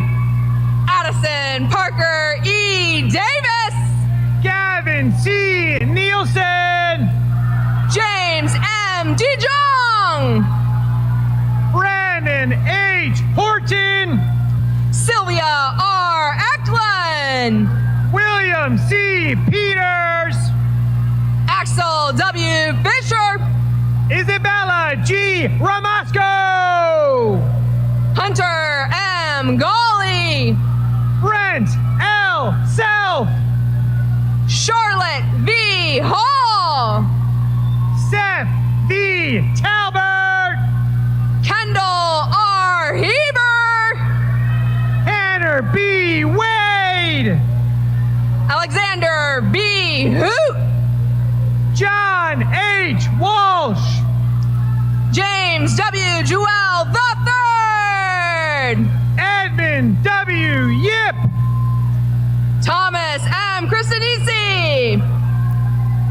From the 19th Company, Johann R.F. Workey. Jonathan N. Linville. Abigail J. Archman. Ryan L. Lowe. Sophia I. Begillid. Tyler T. McGee. Andrew M. Kyrielason. Grace E. Martin. Quaden V. Kofer. Marcel K. Perizol II. Jackson S. Davis. Mila M. Reardon. William J. Detmer. George J. Ruiz. Liam P. Golden. Jared A. Shad. Riley C. Haugen. Nathan M. Stevens. Moises Hernandez. Nathan G. Sukina. Ava F. Huber. Cameron A. Summers. Brooks J. Kirchen. William F. Walsh. Alexander D. Kirkland. Joshua J. Ward. Jaden X. Leonard. Robert I. Zyman. Mitchell S. Lewis. From the 20th Company, Brianna L. Baker. Lindsay M. Linville. Seth W. Baylor. Logan E. Lewick. Anna G. Cherian. Miguel A. Matute. Danielle I. Gine. Belinda B. Nessett. Grant D. Glasgow. Eric M. Nordquist. William S. Goldsberry. Emily K. Tannenbaum. Kellen Agravete Peralta. Luke A. Terrell. Caleb L. Gross. Richard P. Verrier IV. Jenna Rain Hernandez. Noah B. Ward. Enoch J. Kim. From the 21st Company, James R. Adams. Keanu R. Manuel. Micah H. Evans. Michael B. Marconi. Natanis T. Gaver. Sarah C. Moore. Ellen O. Ha. Ayotoye Oguntuashe. Charlotte A. Hill. Donald O. Pubens. Michael K. Cullilau. Peyton M. Pontiff. Christian C. Kier. Lane M. Rivera. Daniel S. Kim. Christopher E. Robertson. Joshua J. Kim. Jordan L. Sanders. Joseph R. Libby. Addison G. Schofield. Cody S. Little. Carson J. Sloat. Dominic J. Madigan. Murphy M. Smith. Peter T. Mitchell. Fabiarta Sariana. Mackenzie B. Moore. From the 22nd Company, Yvette Ayala. Tristram R. Moore Jr. Charles E. Brady. Sydney A. Bowery. Angelina Y. Cheng. Vanessa E. Munoz. Benjamin C. Dabick. Doris C. Nelson, Jack T. Finnegan, Austin D. Payne, Colby K. Gross, Caitlin Capillo Pepin, Anthony J. Ha, Ryan J. Rajapaksha, Sean E. Harris, Andrew L. Rugg, Jeremy R. Heaton, Maurice Paulo B. Salion, Bennett J. Huffman, Alex D. Sanchez, Cecilia B. Eilef, Jackson P. Schuldis, Yoon Sa Jung, Sophia M. Stalker, Cruz C. Kaufman, William B. Webb, Elizabeth A. Kelly, Abigail H. Yos, Brandon J. Coombe, W. Forrest York, Rodrigo Milan, from the 23rd Company, Brown H. Bedard, General Monreal, Joseph B. Camuso, Cole M. Phillips, Caden R. Carey, Joshua D. Potts, Darius D. Dix, Jaheim A. Scott, James P. Flanagan Jr., Alexis N. Smith, Madison N. Gamble, Bennett M. Stenberg, Andrew H. Hare, Turner B. Stepp, David P. Hill, Victoria A. Trevino, Connell T. Hospitales, Jordan R. Urea, Jillian B. Hugh, Connor J. Walcott, Camden C. Johnson, John Luke Warner, Abigail M. Kim, from the 24th Company, Kylie E. Bedard, Thomas F. Maldonado, Joseph P. Bell, Joshua A. McGill, Muhib Ben Mefta, Mimi W. McHugh, Connor M. Cranfield, Caroline M. Meadows, Leonard Cummings III, Dennis J. Moynihan III, John G. Freeman, Ryan M. O'Day, Brianna N. Gibson, Riley J. Reithman, Thomas L. Goldenberg, Robert M. Thompson, Noah J. Harding, Mabel E. Urrutia, Deshaun L. Horton Peel, Margaret D. Ward, Lillian S. Wong, Solomon A. Woldeselassie, Thomas F. Inman, Caroline E. Ziegler, Jeremiah S. Kim, Anthony M. Zunbar, Nathan S. Lee, from the 25th Company, Daniel Hamer, Julamber M. Maige, Isaac E. Abbott, John L. Mandish, Owen S. Archer, David A. Mendoza, Thomas D. Chase Jr., Isabel T. Navolio,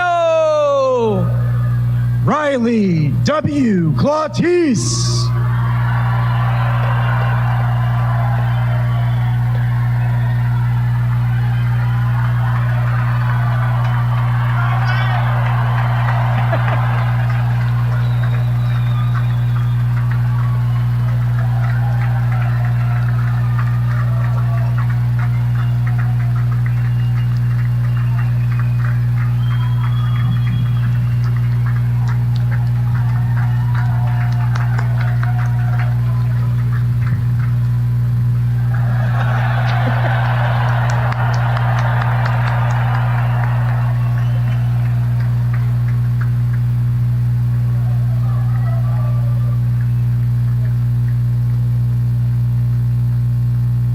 Austin B. Nolan.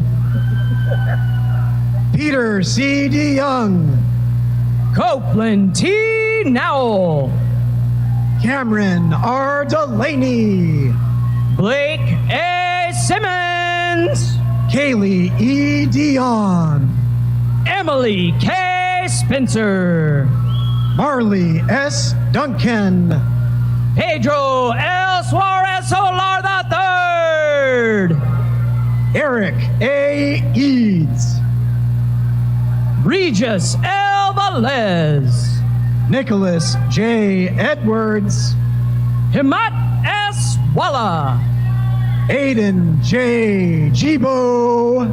Jacob P. Welch. David E. Graham. From the 26th Company, Robert O. Booth. Jenna M. Jelenic. Thomas M. Cho. Justin A. Kirkpatrick. Evan T. Conway. Orion J. Kolkowski. Christopher J. Crane. Christian T. Landis. Frank A. Davis Jr. Scott F. Lyons. Harlan G. Dean. Nolan R. McEachin. Benjamin D. Eichholtz. Kieran E. V. McRae. Robert A. Flores. Gabriel Joaquim E. Santiago. Finley C. Golden. William D. Schneider. Isabella P. Gorzinski. Yasin M. Spanta. James D. Griffin. Sawyer C. Stevens. Eli C. Jones. Justice S. Walters. Joseph S. Kelsey. Alexandra R. Wersinski. Mia N. Lasanti. Allison J. Wright. Olga P. Lopez. Ashley P. Yee. Maggie Mahoney. Patrick C. Zawisbak. Ezekiel C. McKinney. From the 27th Company, Chamonix E. Bass. Connor M. Melanowski. T. Cohen Bruner. Harrison J. Morrow. Zachary M. Fuchsluger. David M. Niski. Savannah I. Goska.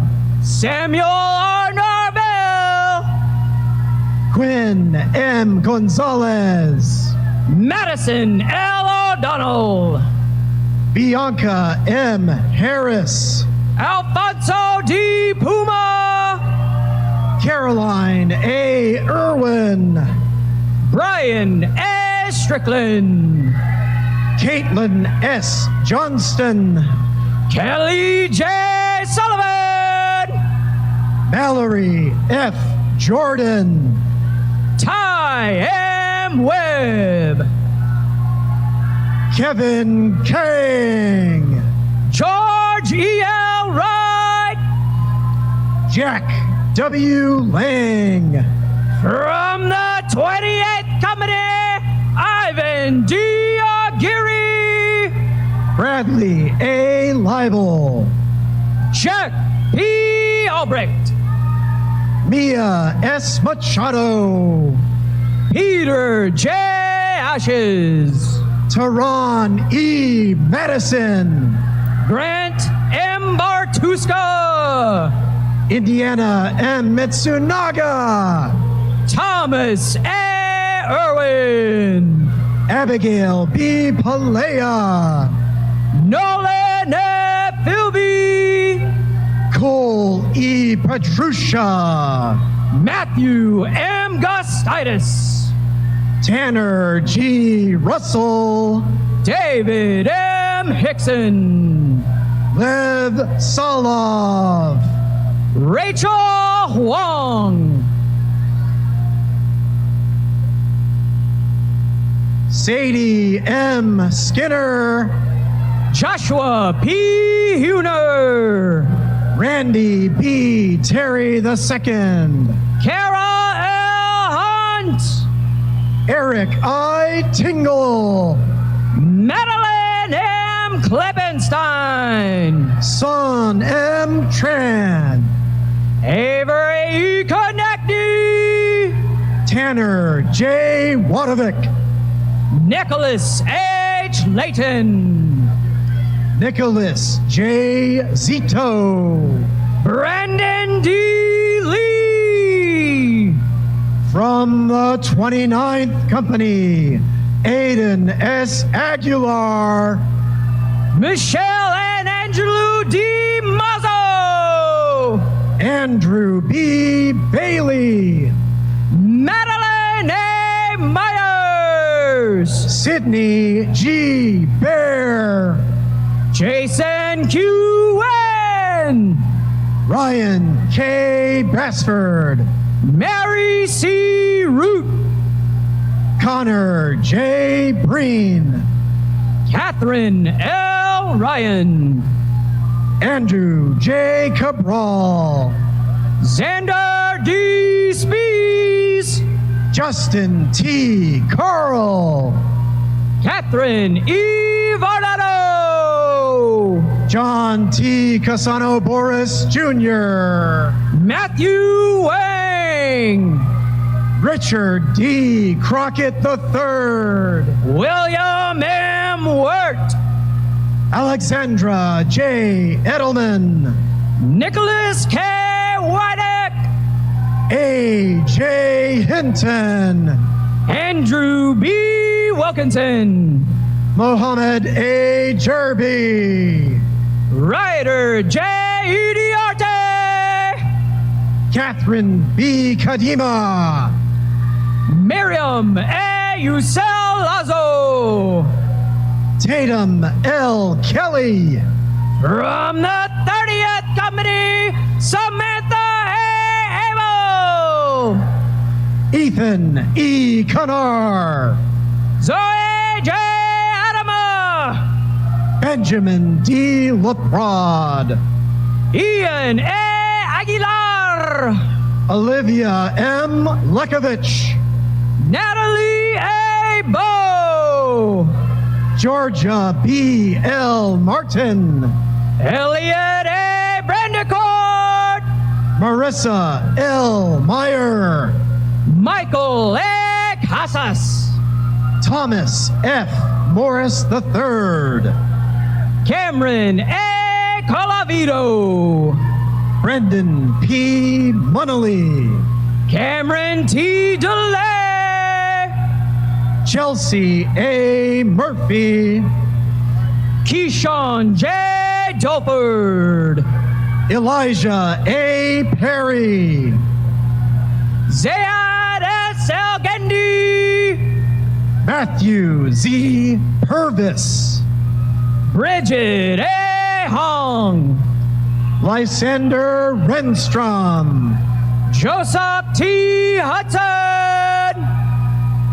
Ryan P. Schumann, Ryan W. Kim, Bridget C. Sheridan, Peter E. Lasky, James P. Surjadinata, Timothy H. Lee, Lucas B. Weber, Finbar J. McCosker, Michael T. Whitehouse, Irvin Moreno, Owen R. Wise, Jagan D. Nadia, from the 31st Company, Tariq A. Al-Hazemi, Hannah M. Phillips, David E. Avila, Takeshi A. Ross, Cale Krebs, Daniel E. Taylor, Thomas A. DeVito, Jack A. Hubert, Savannah L. Holt, Nicholas A. Valdivieso, Jordan F. Hutchinson, Joshua J. Whitaker, Stephen A. Hutmack, Nicholas D. Zafman, Ian J. Wong, from the 32nd Company, Eva E. Blauvelt, Brandon I. Johnson, Olivia G. Calero, Samuel T. Jones, Owen C. Carrillo, John P. Kelly III, Caleb Joel N. Chen, Garrett L. King, John W. Dallas, Annie J. Lemelin, Jaden C. Evans, Joseph R. Lusby, Christina G. Flores, Luke D. Lynch, M. Storm Gonzalez, Isabella N. Marchi Setjan, Peyton, Ohio, Alan T. Merrill Jr., Hannah E. Hoover, James A. Millette, Ariel M. Hudson, Robert A. Montoya, Robert J. Kittelberger, Elizabeth Marcia Perry, Ethan S. Korwitz, Tiffany A. Shield, John J. Coon, Kayla V. Sim, Matthew J. Lexa, Caitlin J. Stout, Gavin A. Livingston, Tara M. Thompson, Alexander L. Mills, Lois Y. Michael P. Murphy, Ty C. Van Winkle, Sydney G. L. Niddle, from the 33rd Company, Harrison J. A. Beckwith, Noah G. Nuez, Jacob M. Darrow, Juanito C. Nugroho, Joshua C. Davis, Sierra D. Paoli, Sadie J. Eiting, Anthony A. Fan, Joyce Fung, Renell J. Spears, Victor I. Gallardo, Olivia Zhang, Kalele Ikoka Nohona Makwana Hakes, from the 34th Company, Rowan M. Brown, Coriana Jensen, Daniel G. Donovan, Timothy C. Jung, Ryan T. Garber, Christopher G. Kim, Timothy I. Hill, Jaden J. Christer,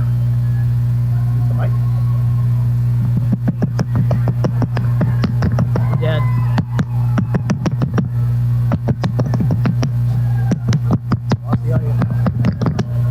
Dead. Test. Jaden J. Christer,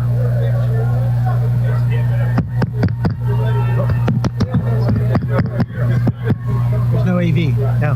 He didn't take the diploma? I don't know. Well.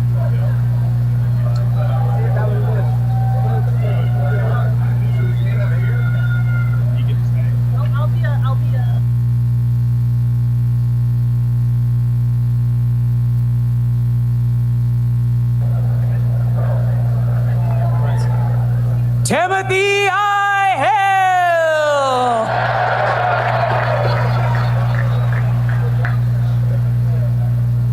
Jaden J. Kristi, Robert P. Holbrook, Yasmin A. Latham, Ryan M. Hollenbach, Webster H. Lowe, Ryan C. Hotelling, Noah Nazim Mufraj, Catherine A. Jakowski, Hassan Nashoth, Sky J. Locktowen, Sang Pasea Un Samon, John T. Lemke, Angela M. Santos, Savannah J. Lewis, Dylan G. Steadley, Emma M.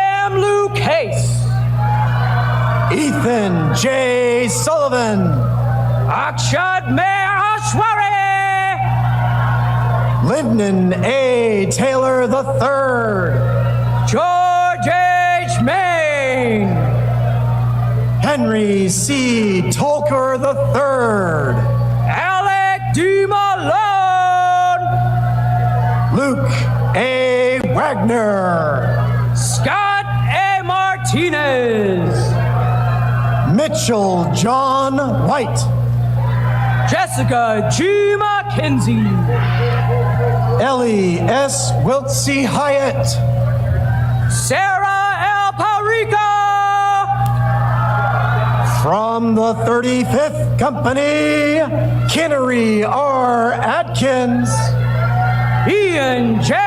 Ratsberg, Max W. Autry, Nora E. Rawson, Isaiah P. Drake, Iñaki Romero Garza,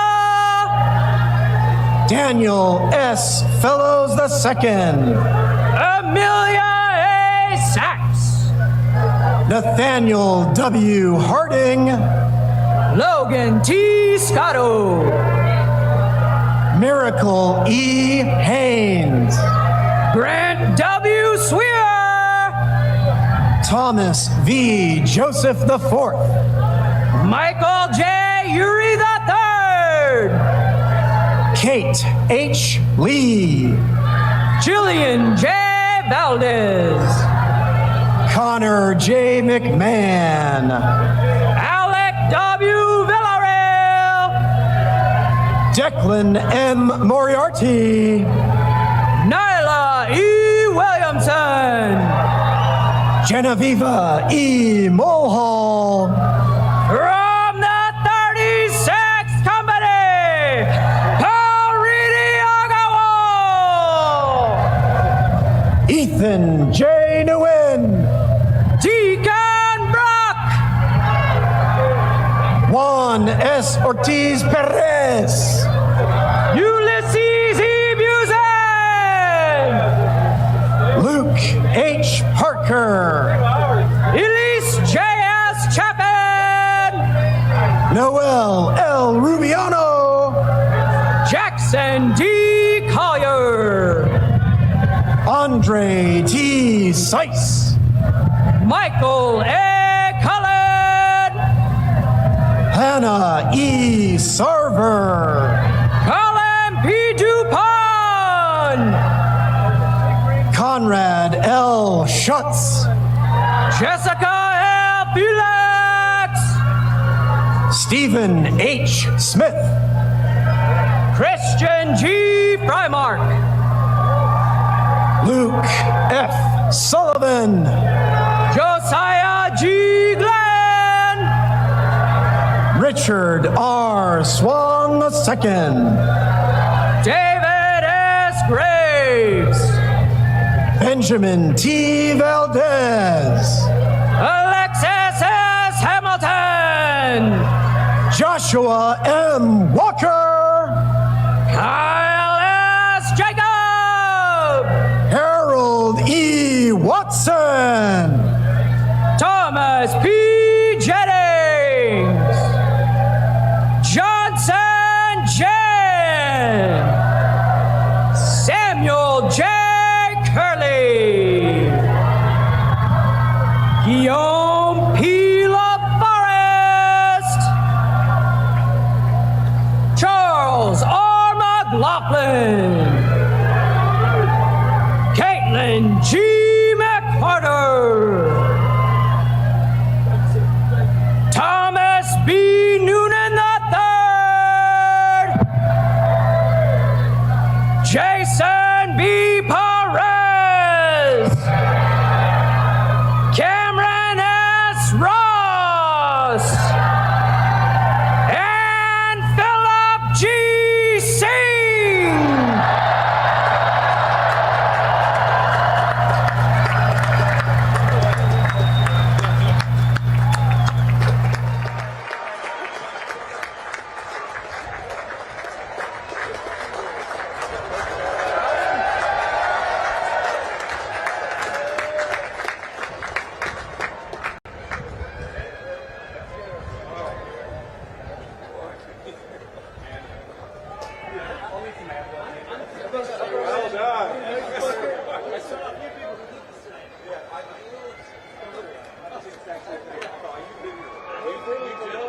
All right. You guys ready? Hey, let's see if Herb can do this right today. Ensign Herb Lacey, the class president of 2025.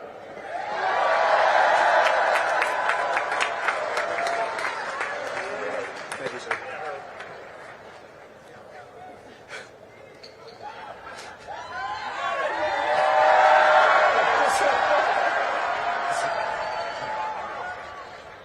Good afternoon, Vice President Vance, Secretary Phelan, General Smith, Admiral Kilby, Vice Admiral Davids, distinguished guests, family, friends, faculty, staff, and members of our link in the chain, Commander Chikanovich, and the class of 1975. On behalf of the great class of 2025, I thank you all for sharing this momentous occasion with us. Thank you all for your service and how you have and will continue to impact us as we start our military careers. Vice President Vance, sir, if you would please join me on the podium.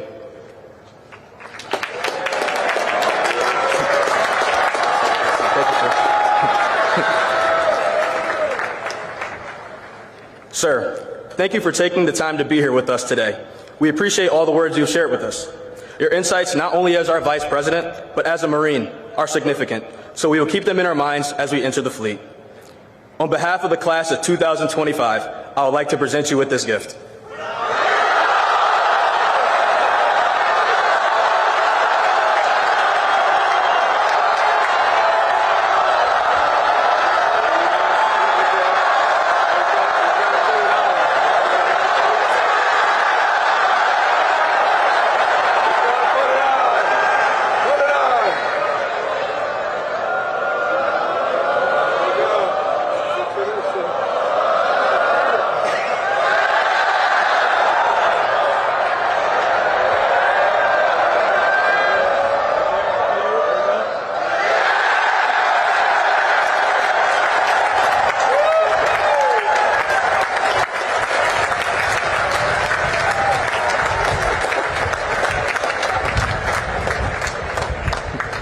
Thank you, sir.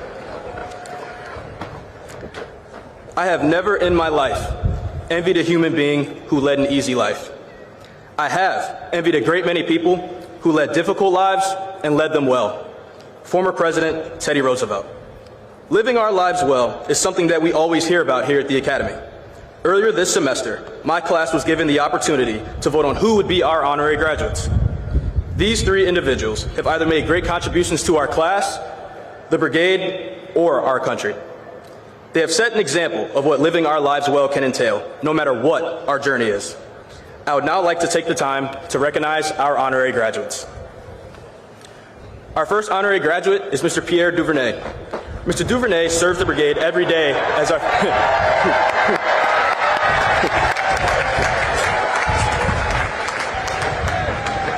Mr. Duvernay serves the brigade every day as our fueling station manager.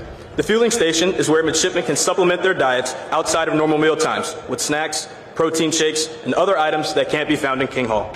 Upon arriving, you will always see Mr. Duvernay, and when you do, he'll be smiling. Every day, he chooses to positively interact with countless midshipmen. Without his tireless work, we would not have the extra sustenance and energy we love so much. His example not only shows us to take pride in what we do every single day, but also shows how small acts of kindness can positively impact those around you.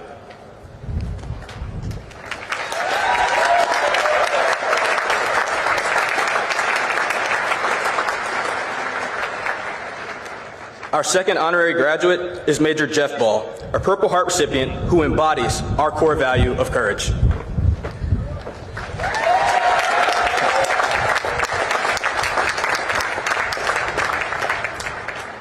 Major Ball was company commander of Ghost Company, 2nd Battalion, 1st Marines, and was directly involved in the Kabul airport evacuation. His unit played a key role in the evacuation of over 124,000 Afghanis and Americans. He arrived at the Academy in June 2023, and since then has served as a leadership instructor, a staff platoon commander at Lutnick in the summer, and as a keynote speaker for our character seminar this spring. In 2 short years, he has greatly impacted our class and the brigade by sharing his story with us and providing an example of what we aspire to be as officers. Thank you, sir.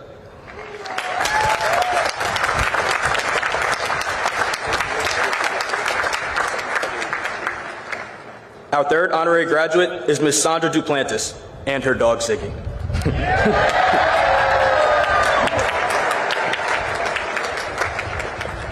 Our class first met Ms. Duplantis and Ziggy during plebe summer on a tour of the Naval Academy Museum. In addition to enjoying time away from our detailers, Ms. Duplantis and Ziggy, at that moment, provided a key morale boost to a rather monotonous and humid summer. She and Ziggy can often be seen around the yard during exam periods, plays, and important events that we have shared together as a class. Her impact goes far beyond the extensive work she does for the museum, and we are so grateful to have her here. Honorary graduates, would you please stand to be recognized? We'd like to present you each with a token of our appreciation. Unfortunately, Mr. Duvernay could not be with us, but we appreciate him nonetheless, regardless. If you look to your left, or look to your right.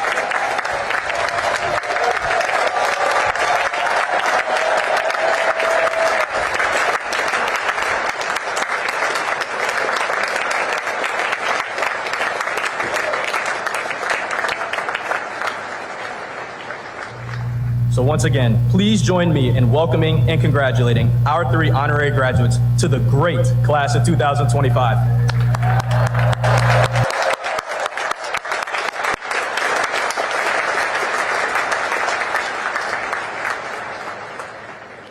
I would also like to thank everyone in this stadium for supporting us throughout our 47-month journey. No one makes it through life alone, and without you all, this moment would not be possible for us. To the active duty staff, thank you for supporting and mentoring us throughout our time here. You have provided an excellent example. To the professors and educators, thank you for all the time spent on ensuring we graduated. I speak for many of us when I say the extra instruction was key in our success in making it to graduation. To our link in the chain, the class of 1975, thank you for being with us every step of the way on our USNA journey. From the time you met us during plebe summer, to Bonds of Gold, our commitment dinner, ring dance, or service assignment, you all have shown your unwavering support for our class. We appreciate the effort you have taken to develop us from midshipmen to officers in the world's finest military. To the classes of 2027,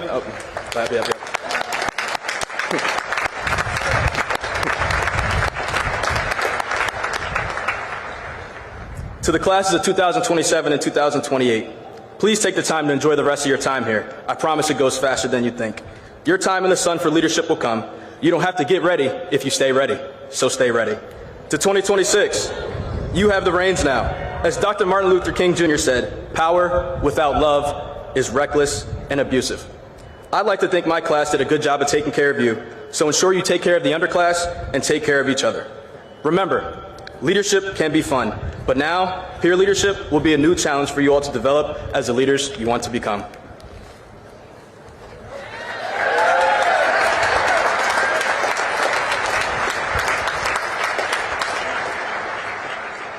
And now here's my favorite part. To 25, our great class.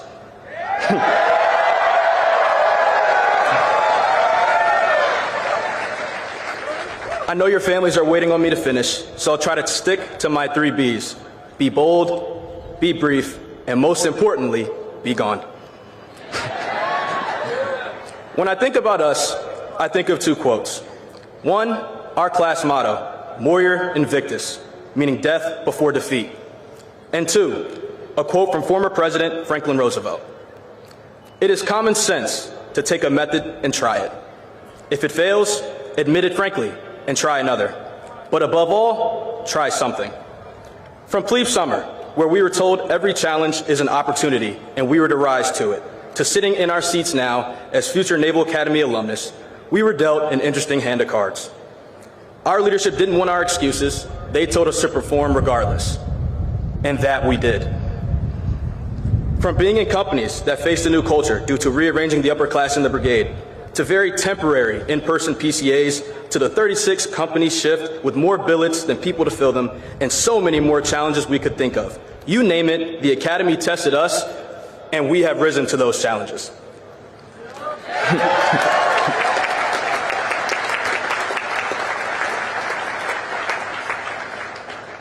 The goal of these 4 years by the Bay is to challenge us in any way possible. In these last 4 years, I think they did a good job of that. Through those challenges, though, we've had a good time or two, whether it was laughing at the small jokes we made as plebes over plebe summer, attending our infamous plebe party,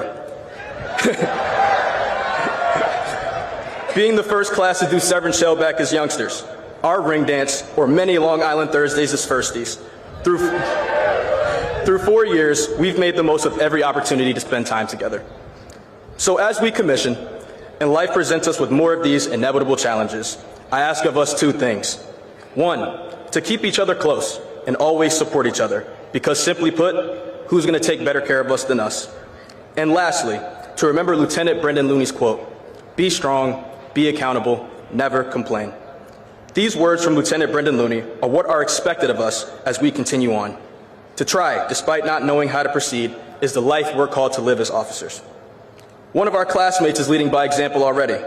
One of our own, Riley Clautise, faced an injury over our last winter break, leaving him unable to walk. Despite facing the unthinkable, he continues to have a positive attitude and never complains. I use Riley as an example, but each of us has a story and a challenge that we have overcome to make it to this point. Many things in this life we cannot control, but we can always control how we respond. The sum of your character is not how many times you fall down, but how many times you're willing to get up and try again. They say we're the best and brightest, so 25, let's prove them right, because we already let it be known from the beginning, defeat was never an option. I'm excited for our bright future, and it's been an honor being your classmate. And I think Kendrick Lamar said this best, because they not like us.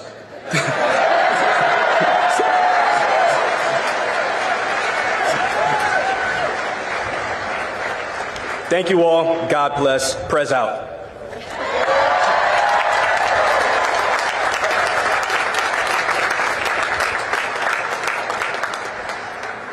Ladies and gentlemen, as we come to the end of our ceremony today, please rise for the singing of Navy Blue and Gold.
Please be seated one last time. All right. From the class of 2026, their class president.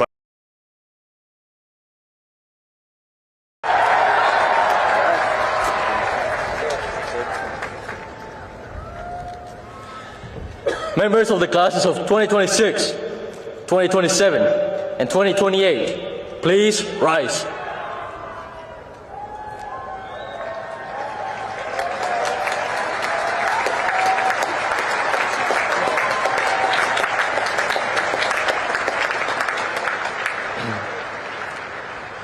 I propose 3 cheers for those about to leave us. Hip hip! Hip hip! Hip hip! Please be seated.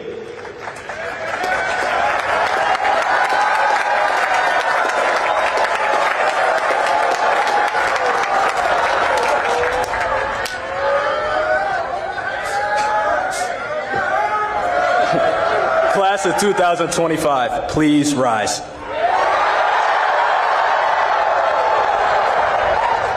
I propose 3 cheers for those we leave behind. Hip hip. Hip hip. Hip hip.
Spectators in the stands are requested to refrain from entering onto the stadium until the official party has had a chance to exit the stage and the Vice President motorcade has departed. Thank you.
Like a Boston Greek, right?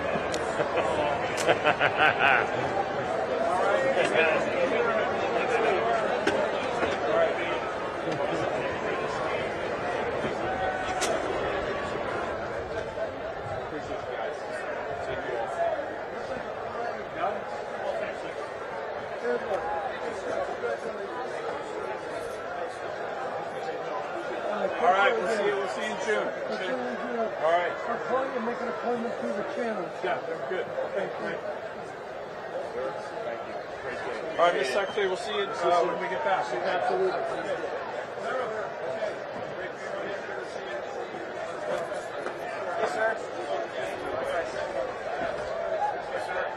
So you last out here for Army-Navy lacrosse. It was colder that day. Okay, yeah, good to see you guys. Thanks.